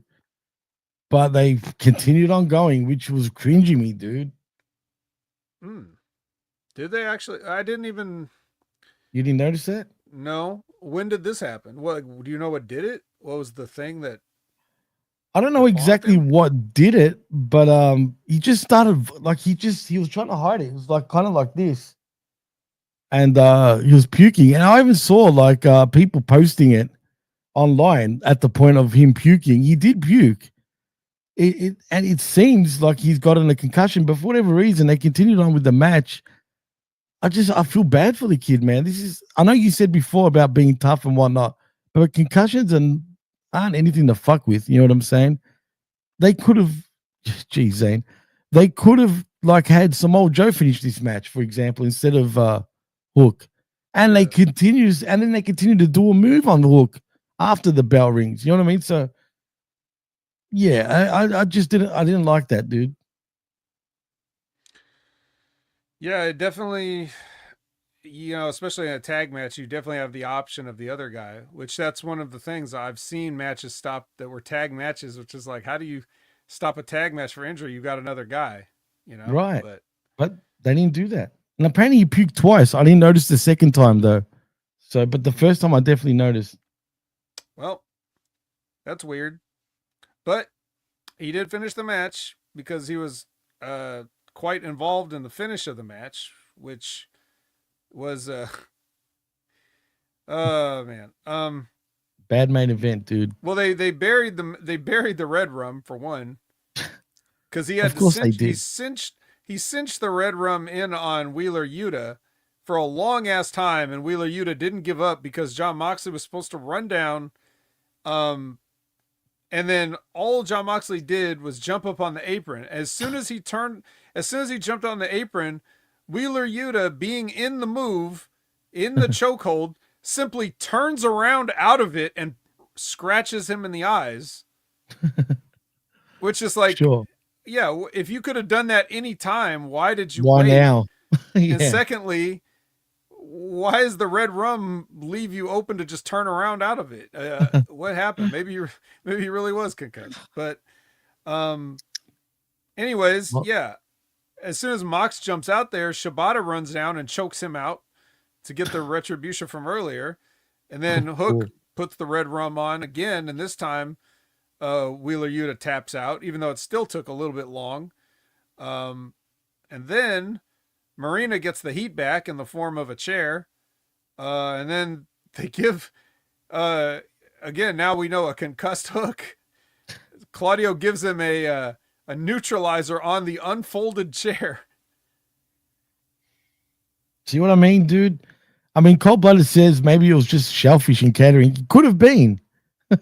For it could have been. I mean, because I haven't heard any more reports about it, or if there is any. But if he is concussed, that's just bad, dude. Absolutely bad. And if you notice, Joe was checking up on Hook too, man, like pretty closely. So whatever. I'm hoping it was bad shellfish. Yuck. Well, he's got Joe does come in with his own chair and clears everybody out. And he makes a trios challenge for the championships to the Dick Riders, as he calls them. I like it. The dick riding, all right. Did you know I actually watched Ring of Honor this week too? God damn it. Why? Good question. I have no idea why, but I did. But you know what's even better? I didn't know it's condensed down to 1 hour. Quick recap. Well, the only thing that mattered for me on that show was actually Marina Shafir looking really good. Oh? Yeah, she looked great in her little match. It was a squash, but I don't know who this Japanese lady was. I can't even remember her name. She looked young. She looked weird. But she was tossing her around like it was no one's business. That was the only highlight, no shit, of that show. And I didn't know that it goes, is it down to 1 hour now every week? I thought it was 2 hours. Depends on how much taping they do. Sometimes it's 1, sometimes it's 2. Sometimes they take multiple weeks and put them together. Oh, really? They do that? Yeah. Yuck. Well, thank God sometimes they didn't do that. Sometimes they do tapings from 3 different cities. What? And they put it all together? Sometimes. Like a Frankenstein? Okay, that's odd, man. I don't like that either. Sounds like the old ECW TV. They used to be syndicated, if you know what I mean. With the way kind of is. They don't always do that, but it's happened. Well, 1 hour is absolutely perfect. That's watchable, straight up. You know what I mean? The other takeaway, I guess, was the Von Erichs and Dustin Rose. Oh, and Jay Lethal. I hadn't seen him forever, dude. I thought he was just gone, but no, he's in Ring of Honor just rotting away. He's put on so much weight, dude. He's let himself go. His beard's fully white now, practically. I mean, he just doesn't give a shit anymore. I don't blame him, but that was my takeaways. Yeah, that's a shame that Jay Lethal. We have to seriously give TV time to guys like Daniel Garcia and Adam Cole, and then there's Jay Lethal over there. You know, I'm telling you, dude, he's just rotting. He just was going with emotions, man. It didn't even look like he was in the mood, dude. He didn't even win, right? He didn't win. He didn't win. He did not win. Some champion I can't remember. or something? Yeah, I can't. Oh, I think it was against Bandito, actually, dude. Oh. It was against Bandito. It was, yeah. So he wasn't going to get the win anyway, but yeah, it's a shame, man. He's just rotting away. And who would have thought, right? Keep in mind all the times with Jay Lethal, man, back in the old Ring of Honor, he was just on a different level, not to mention TNA back in the day, you know, when he was an exciting young talent coming up. And now he's just old, done, and just not interested. I don't blame him. Well, even that, there's something you could do. You know, now that's old, grizzled Jay Lethal. There's a whole different character now that he could play that he's never been before, but... Absolutely, but will they allow him to do something like that? I don't know. I highly doubt it. Clearly not. Yeah, it is what it is. Well, let's go to Collision and see what we do get instead of Jay Lethal. We'll play a game, okay? It's going to be called. It's a brand new game I just invented right here on the spot. I'll talk about each little individual segment, and I'll say this or Jay Lethal. And then you vote what you prefer, you would have rather had. Okay? Okay, cool. All right. First off, Moxley is going to defend the 1/3 of the Trios championships in Pac's place now that he's hurt. So right. He's just added a little bit more to his plate. He's a machine. Yeah. All right. So basically it's a Death Riders promo. So Death Riders promo or Jay Lethal? Jay Lethal any day, bro. Come on. Okay. All right. Feel free to put your votes in the chat. And we'll tally up at the end and see if anybody could actually. Next, FTR comes out. Oh, and ask me again this question. Yeah, we already know. That's 2 for Jay Lethal for Jay, but, there we go. Yeah, they come out and they say people want to know why, and I don't know if anybody did, but they said people did. And he's like, because Cope was selfish, he came back and everything was about himself. You ever notice that when it's kind of a funny thing. This is just in general, not about wrestling, but you ever notice that people that call you selfish, like when they use the whole "you're being selfish" thing, isn't that just being selfish? Yes. You're like, hey, it was supposed to be about me, but you made it about you. Wait, it's dumb, dude. So if it was about you, then you're selfish, right? So it doesn't really work to call people selfish, does it? But anyway, no, it doesn't.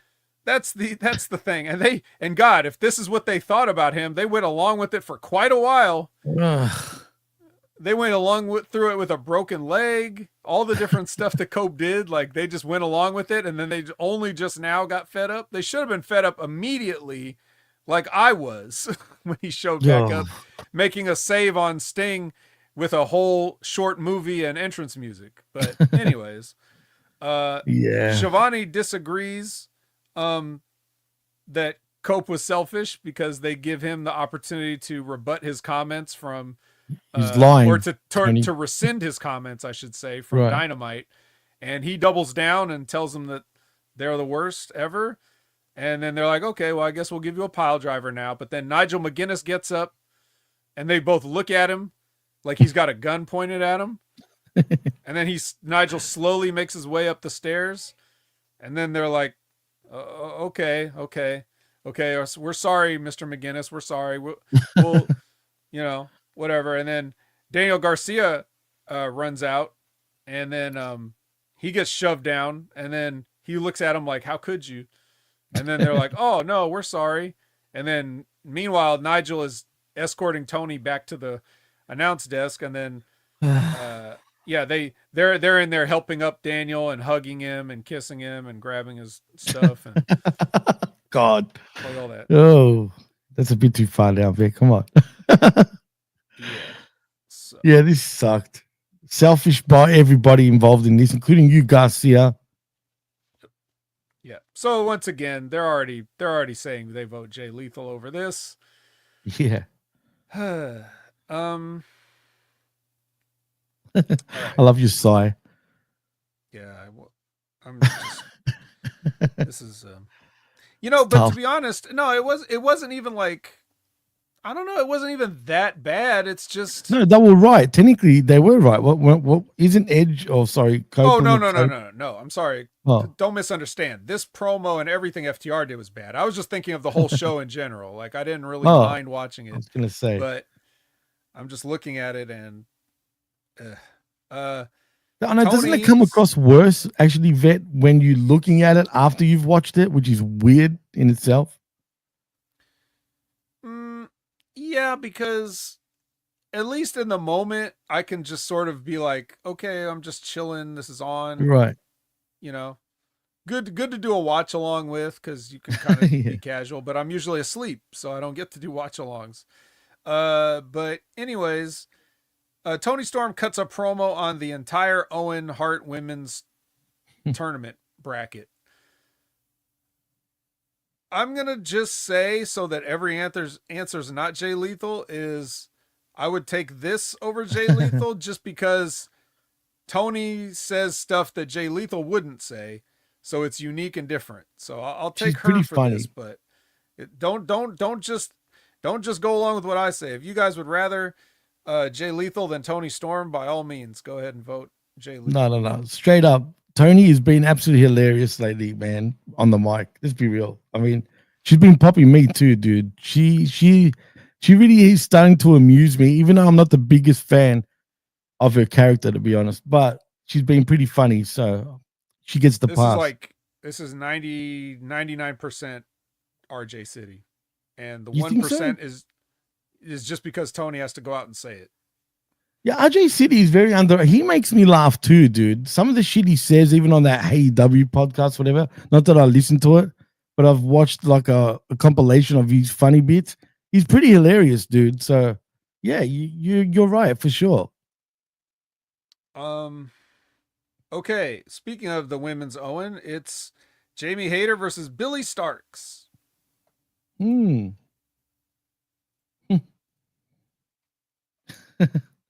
It was all right. It was decent. I mean, do you like her look?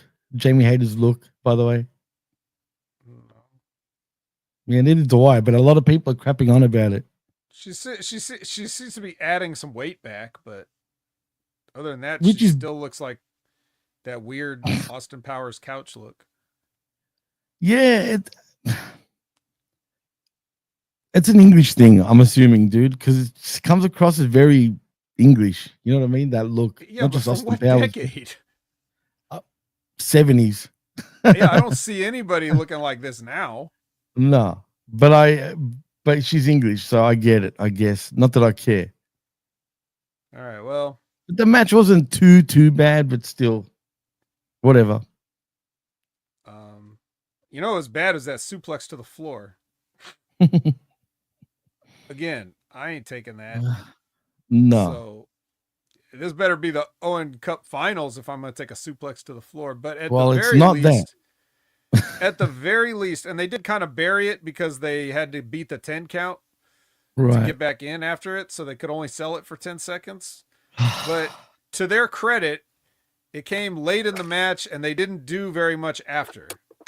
So basically, this suplex to the floor at least kind of led into the finish of the match, rather than, one of the guys' matches where they would have done this in the first 30 seconds of the match and then continued to have 10 more minutes of a match after the floor suplex. So whoever at least came up with that, at least put it in the right spot. But then Jamie Hayter hits the Haterade clothesline to go over.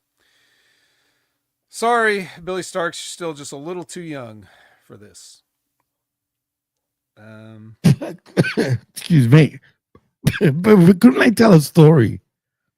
with Billie Starkz where, especially with this tournament where she could sort of come up as that young whippersnapper, hungry. I mean, they can do so many things with certain, guys and girls that just they don't see about doing, because they can get Billie Starkz over by having her sort of be on the come up. Imagine someone like a Starkz even winning the Owen Hart sort of cup. Shouldn't this tournament be for wrestlers sort of on the come up instead of your, established females or males? I mean, you could say that, except that the winner has to get a title shot. So Right, that's the problem. if you have some up-and-comer win the tournament, do you really want to put them over for the belt? No. And then no. if they just lose to the champion, then you already get the outcome before the match is over. You already know what's going to happen. So that's true. That's not good booking either. So it's a lose-lose then, I guess. I mean, so or whatever. You put in people in the cup that have a chance of winning the world title. Right. And that's why it's obvious who's going to win these damn tournaments, but whatever. Cool. It is what it is. But I just win this since it's so obvious. The female one's not as obvious compared to the male side of things, but you know what? The female one's difficult, man. Ask me that a little bit later. I got to think about that for a little bit, because it's not as obvious compared to the male side, and I should have said that sort of properly. Yeah, it's not as obvious. Who's gonna face Toni Storm at All In? I have to think about it, man, and I don't want to sit here thinking about it. Right, I'll get back to you by the end of the show. All right. Well, here's a more important question: this match or Jay Lethal? Actually, I would still have to go with Jay Lethal, unfortunately. Just okay. Death Riders. So that automatically, at least according to Lab Rat, means Jay Lethal. But Death Riders accept the Ops' challenge for the trios titles.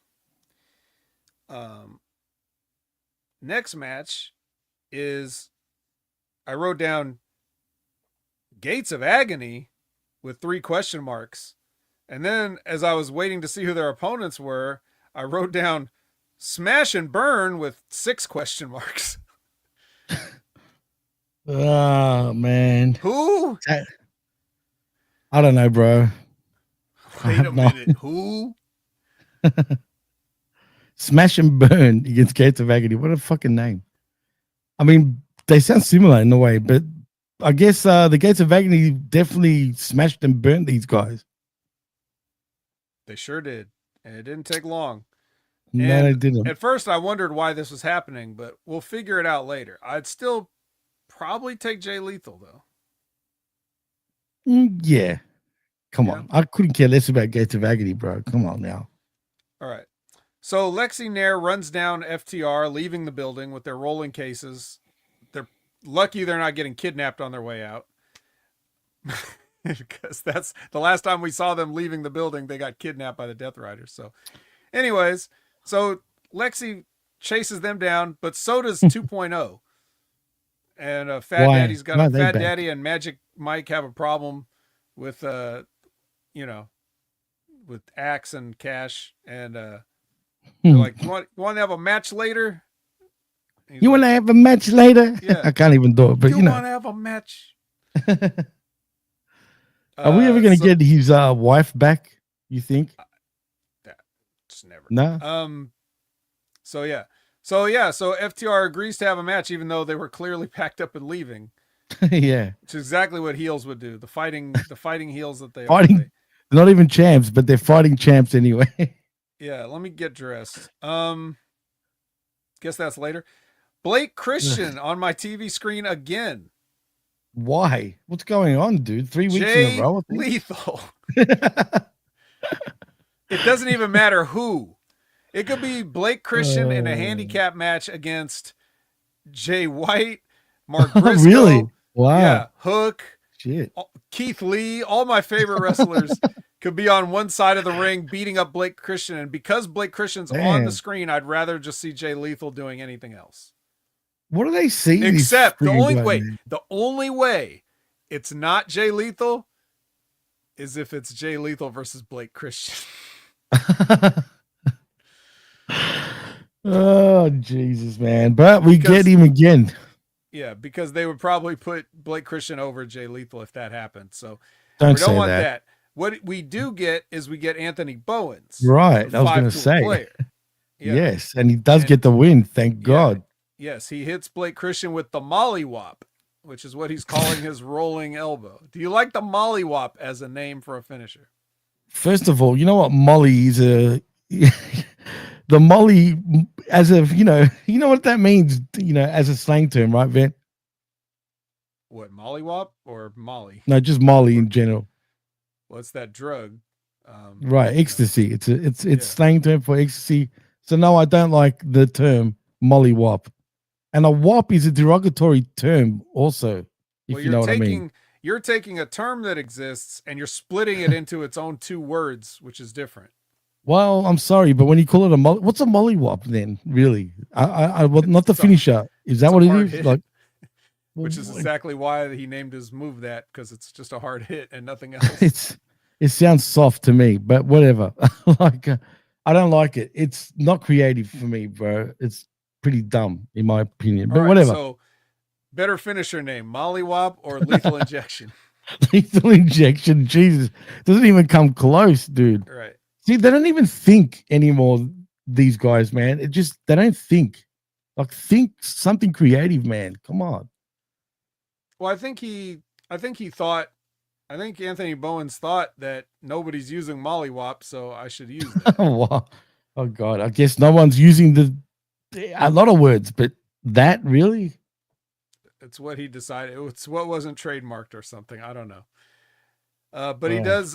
This does, even though that he does beat Blake Christian, it does take him going through a break, which that's not how I would choose to help get Anthony Bowens over. If this is just a get over match for him, I wouldn't bother having Blake fucking vanilla baby Christian survive a commercial break.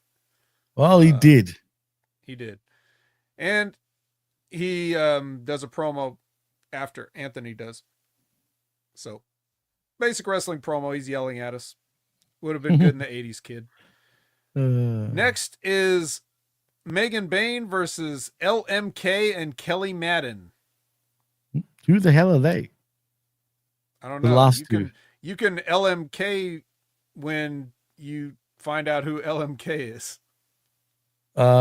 Yeah. I wonder what that stands for. Like me, Kelly?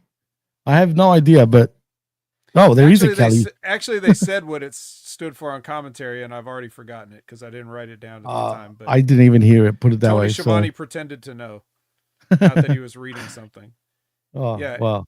Yeah, Megan. Well, Megan made them both bow down. That's really dope. Of course, obviously, right.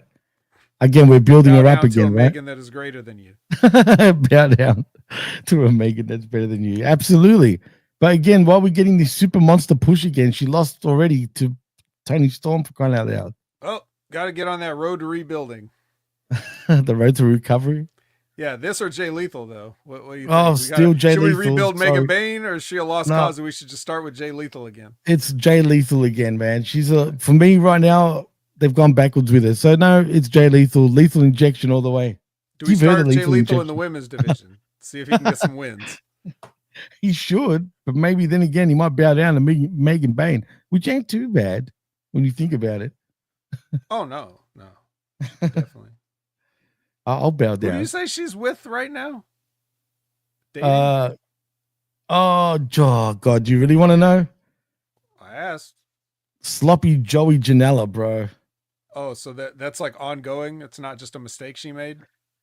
I don't know, dude, but I don't understand how this motherfucker gets the hottest chicks, bro. Like, I'm telling you, if he doesn't have the schlong, I don't know what the fuck it is. What? I guess women Seriously. maybe women don't like a guy that puts more thought into their appearance than they do. So they feel safer with Joey. Are they that insecure for real? I mean, Jesus Christ. Have you ever met a woman? I mean, come on. Seriously. I know, I get you. I know some confident women too, bro. No, but really special because she puts up with you.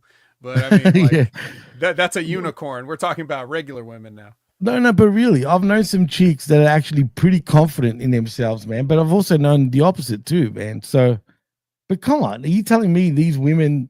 Oh, who knows anymore? I mean, I don't They're even know anymore. But wrestlers, that's they're why already I not said, who normal. knows?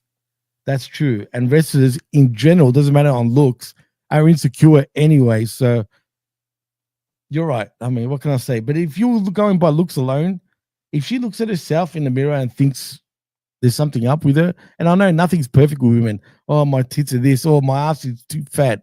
Whatever, man. Let's be real. Liz says, he's got to be hella skilled, but the only thing Well, about yeah. that, Liz, is how do you know? Because you have to start somewhere. First, the chick has to say yes Right. when he asks her out, instead of, she has to say yes instead of something like security, or something like that. That's security. So I mean, he's not even a tough fighter, dude. Remember when Enzo punked him out? dude, this guy is, look, You asked, God. well, no, I know, but I didn't know we were going to go into his whole life story and biography here. I always Kevin get Knight, confused. Kevin Knight versus AR Fox. I'm He still popped me. taking Jay Lethal, but Kevin Knight wins with the, what is he? I mean, did they just say hang time, or is that actually what he calls his move? His big springboard clothesline thing. It is called the what's it called? The hang time. I don't know. It was just it was a springboard lariat. All right, how's that? Springboard lariat? Sure. That's all it is. That's what it really is. Instead of these fancy pants names. But Kevin Knight does get the win over AR Fox, of course. AR Fox has a face that just looks like he's confused all the time. Do you He's like, blame looks him? like confused, surprised, and sad. Well, Like he just got some news that shocked and broke his heart. I see where you're coming from, that part, especially. His eyebrows are always up. He's like, well, I mean, weird. Wouldn't you feel that way if you are AR Fox, especially considering his history in the indies, and he was one of the indie one of the indie darlings for many years in the past. I mean, I'd be a bit bitter too and sad. Well, he's back now, getting paid, so that's good. I guess. Labrat says he found out he's in AEW before the match. Oh, man. Wow. Yeah. All right. So the Gates of Agony, Oh, they want to find out about hurting people. So now we know what we were looking at earlier. What we were looking at earlier, Jimmy, was a strong win.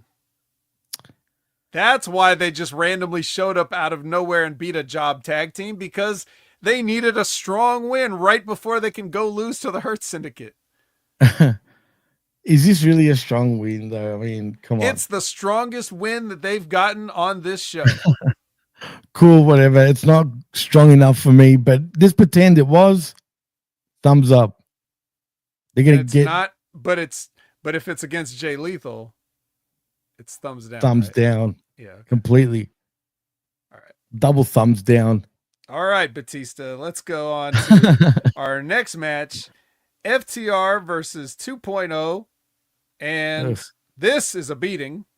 They savagely beat and bloody, which I don't think you need to be getting any color, Fat Daddy, but he got color. They beat the shit out of him, and then he got a couple of spike pile drivers for his trouble. And before he can get a whole third spike pile driver, Garcia finally runs out to save his, I guess, daddy, his fat daddy. I don't know. It is his daddy. Isn't that what it was? Weird. It is weird. Yeah. And he's like, please, guys, please don't do this. Don't spike pile driver my fat daddy. And they're like, okay, Daniel Garcia, we still love you, and we remember hugging and making out with you earlier, so we'll let it go. And then they attack Daniel Garcia after all. Oh my God, I can't believe these FTRs are so good at like pretending that they're not going to do something, and then they do it anyway. The best, the greatest, dude. But have no fear of it, because Paragon is here for the save. Yeah. I mean, Not on. before they spike pile drive Daniel Garcia and hit a ref, but Oh yes. they eventually make their way out. He clocked. What was it Mike Posey? Yeah. Take that. Yeah. So take that, Posey. You poser. All right. I was actually looking forward to this next match, but It's on paper. until I saw it. It's not Harley's fault, surely, is it? It's 1,000% Harley's fault. So it's Athena versus Harley Cameron. Owen This is Hart. an Owen match. After several minutes of Athena humoring Harley Cameron, like, okay, we'll do all this stuff that you can barely do. I guess I'll try to make this look like a match. And she finally hits the O face, which Harley did not know how to take and almost didn't take it at all. This is so, oh man. I will again give Jay Lethal. I'll let him sit this one out and I'll take Athena here. I was going to say. Only on principle before the fact. If I'd have known it was going to go like this, I would have just taken the Jay Lethal. Unfortunately, that's true. But Athena does get the win, as you said. But back to the question you asked me, this is why it's hard to pick. Is it going to be Mercedes or is it going to be Athena? I can't decide, dude. Who do you think? I mean, who would you predict between these two if you had to? It's tough, dude. It's actually really tough. See? I You got to think about it. I know what they're going to do.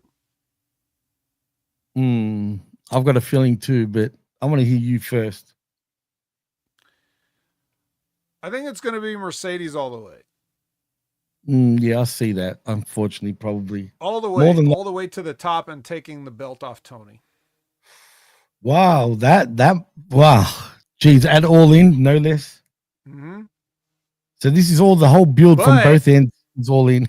Yeah. Here's a couple of reasons why maybe not. Why is that? Number one, all ins in Texas. So there's the possibility that Athena could. She's from Houston, correct? Somewhere there, yeah. I think I don't know exactly, but I could be wrong, but yeah, she's from Texas. Yeah. She deserves it. She's busted her ass in Ring of Honor with nobody watching for however long.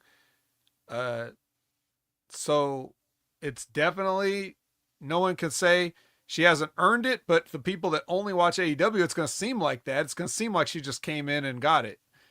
When she's been toiling away forever. That's true on Ring of Honor, unfortunately. And so there's the possibility of that just because it's Texas, they may think that's a good idea to do that. Or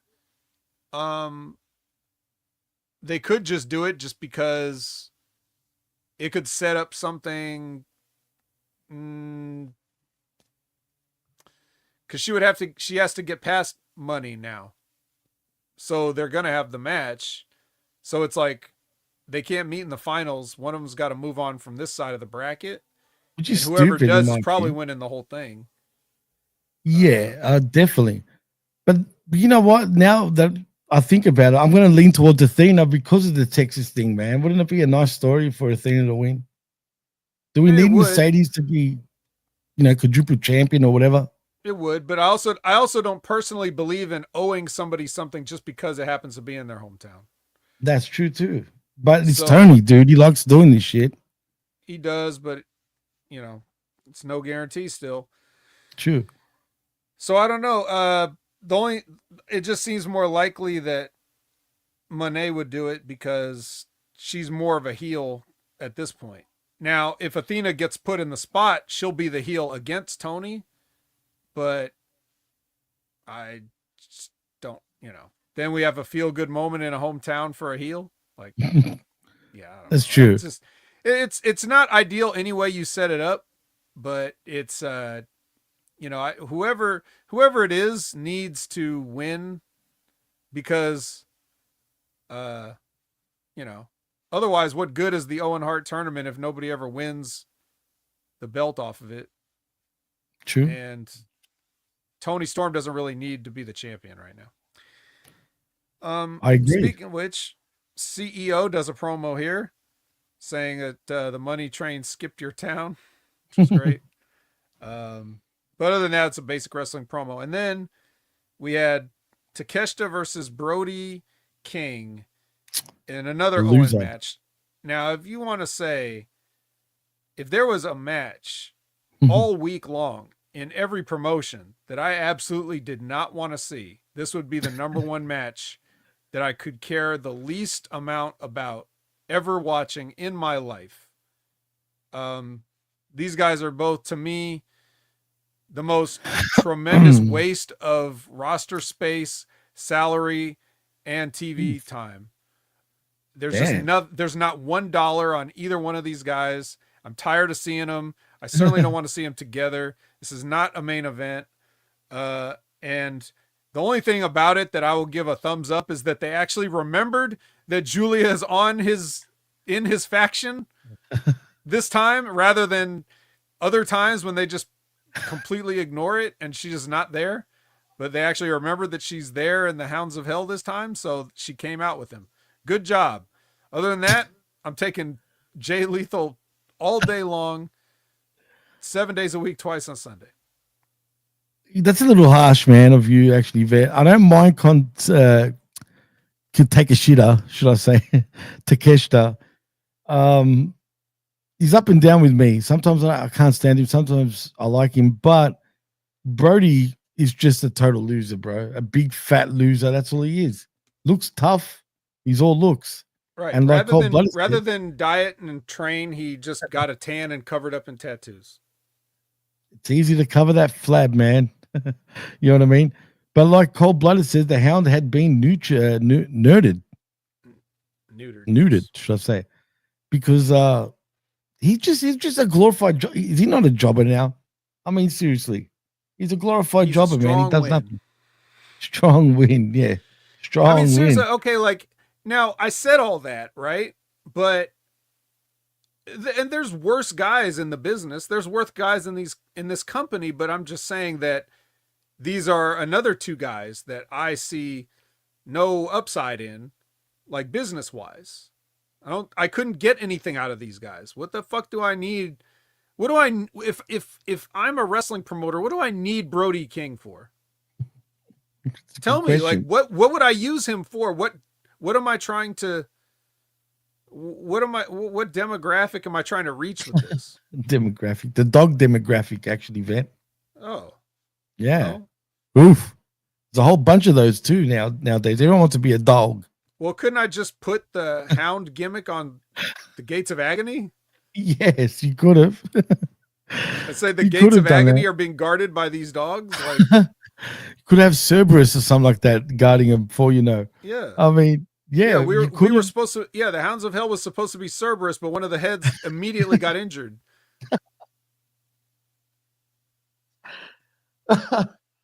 Oh, stop, man! You're making me laugh. One of Cerberus's heads jumped down off the turnbuckle in his home country and twisted his ankle. That happened, actually. Yeah, the dog's head got its ankle twisted.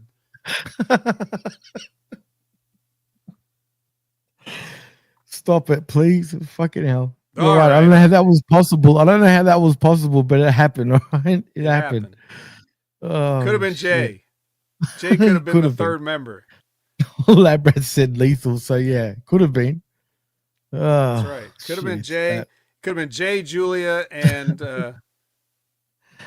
Brody even. Where's Buddy? Where's the other dog? That's who I was talking about. Who do you think is the dog that jumped and hurt himself? I know, but is he still injured at this point? Shouldn't he be back by now? No.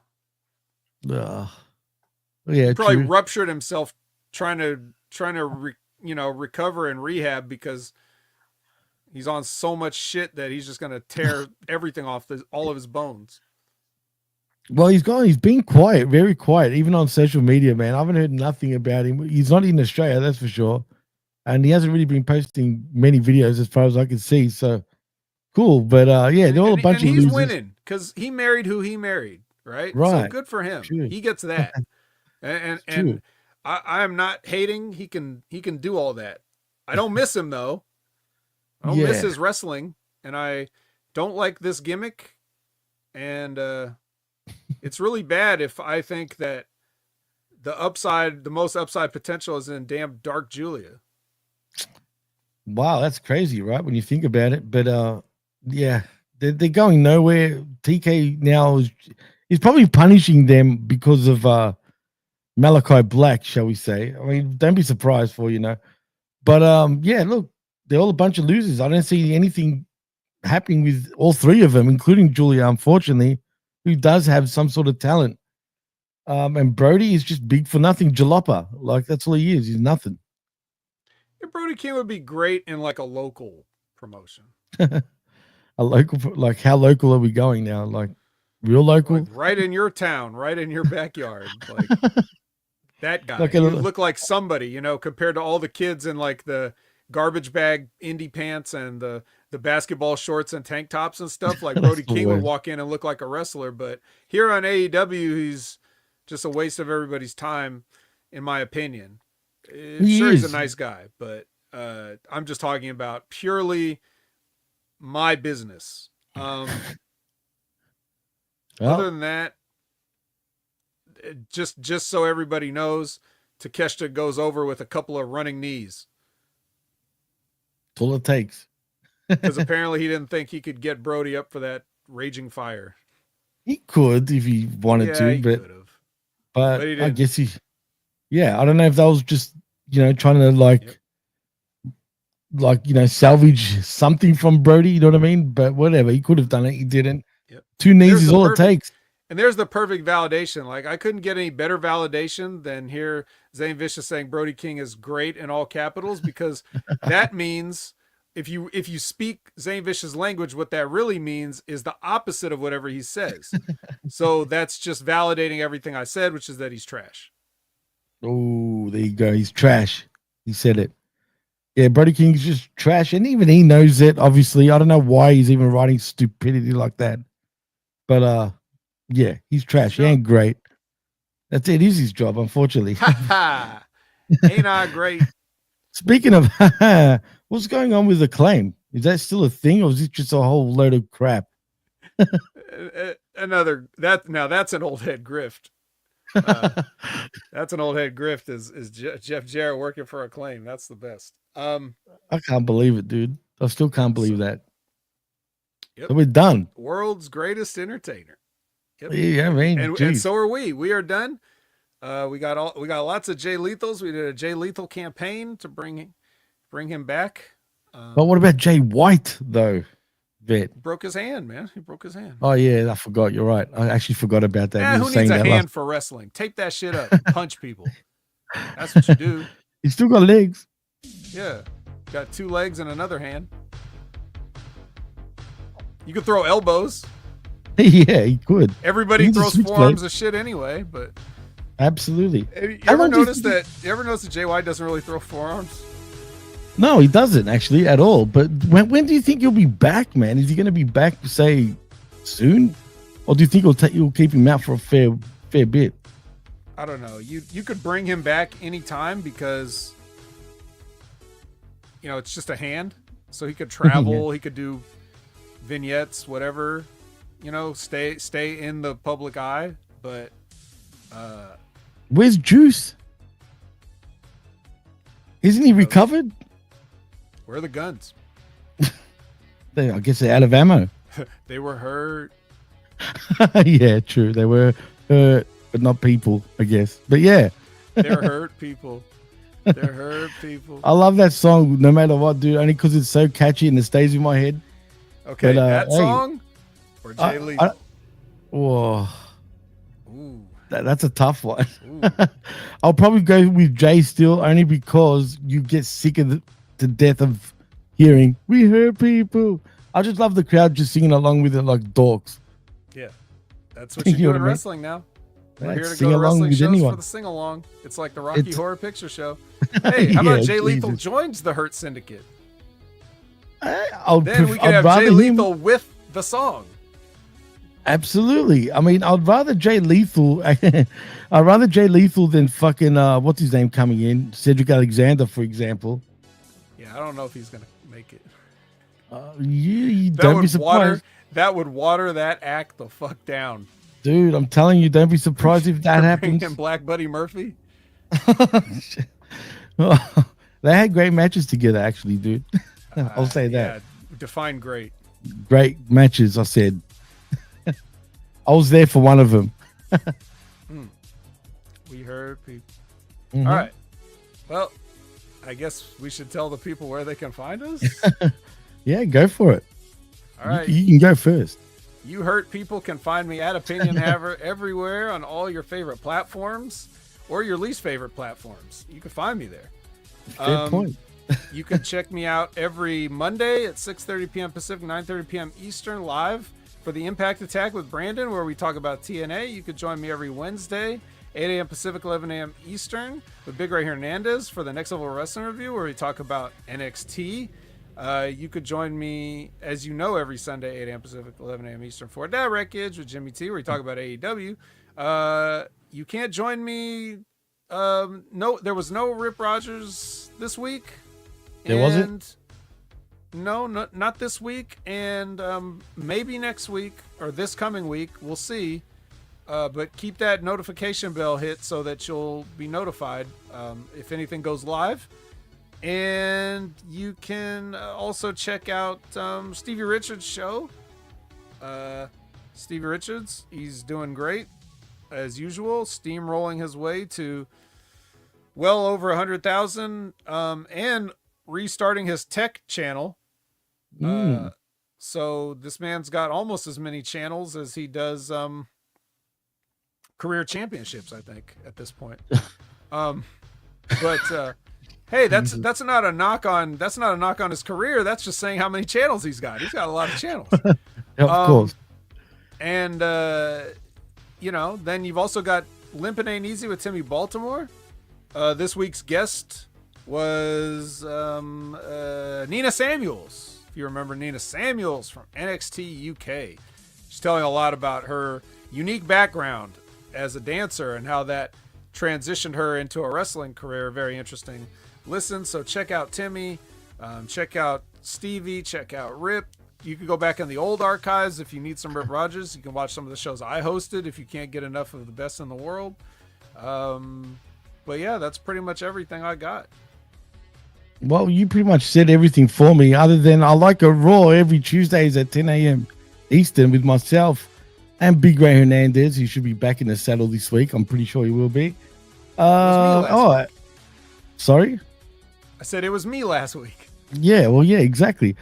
But, which it was you, and it was us pretty much all week, it felt like. Yeah. But also, check out the Smack Attack with me and RBV. That was actually a pretty funny show. He made the funniest intro for the show with Bluey. You got to check that out. Just the intro alone is pretty funny because it's like Jimmy, Ricky, and you for the Smack Attack, which actually popped me. It was pretty funny, man, I must say. Pretty creative, but yeah, so pretty check that out. For a country that doesn't exist to have such a iconic animated series. It's funny because Bluey is just weird. I don't understand why our kids shows become real big in the US. Like, for example, the Wiggles and okay, maybe the Wiggles I can understand because they're kind of weird, but Bluey, why Bluey? Is it the way he talks? I mean, maybe the way he talks, and it's just a cute. Yeah, drawing, it's cute. I guess. Cute dog. So, it's absolutely cute. Yeah. And thank you, Blooded, by the way. Yeah. Speaking of RBV, don't forget the 10 count too. Oh yes. I've been meaning to promote that. We got the 10 count with RBV and John Paz. It's nice and short and fast. I like that. Yep. Yeah, it's not like us where we just rambled on. Now it's like 2.25 hours and we just waste everybody's time and everything. But they get in and out with a 10 count, and it's very to the point. So give them a look. Absolutely. And I guess once I promote everyone else, the Monday Locker Room, Monday afternoons at 3 p.m. Eastern. Check that out. Don't forget to check that out. And of course, the Wednesday Locker Room with BRV and the boys. Also, the Striz as well, who's been on pretty much a few shows. Also last week is our good old Bin Hamin. But that's a wrap, I think, man. So, Vet, what are you playing today, as a matter of fact? Let's see if I can finish up South of Midnight. Is that good? It's pretty interesting. Yeah. I liked it. Might have to check that out myself. Well, in saying that, go and check him out at Opinion Haver Everything, especially on the Twitch right now for the video games. But in saying that, I am Jimmy T. That is my co-host, the best in the world, Jamie Williams. The vet Jamie Williams, that is. And you've been listening and watching the Wreckage. Yeah. Right here on Hummy Media Group's YouTube channel and, of course, channelattitude.com after the fact. Thank you to everyone that has joined us today. And until next time, we're out. Peace.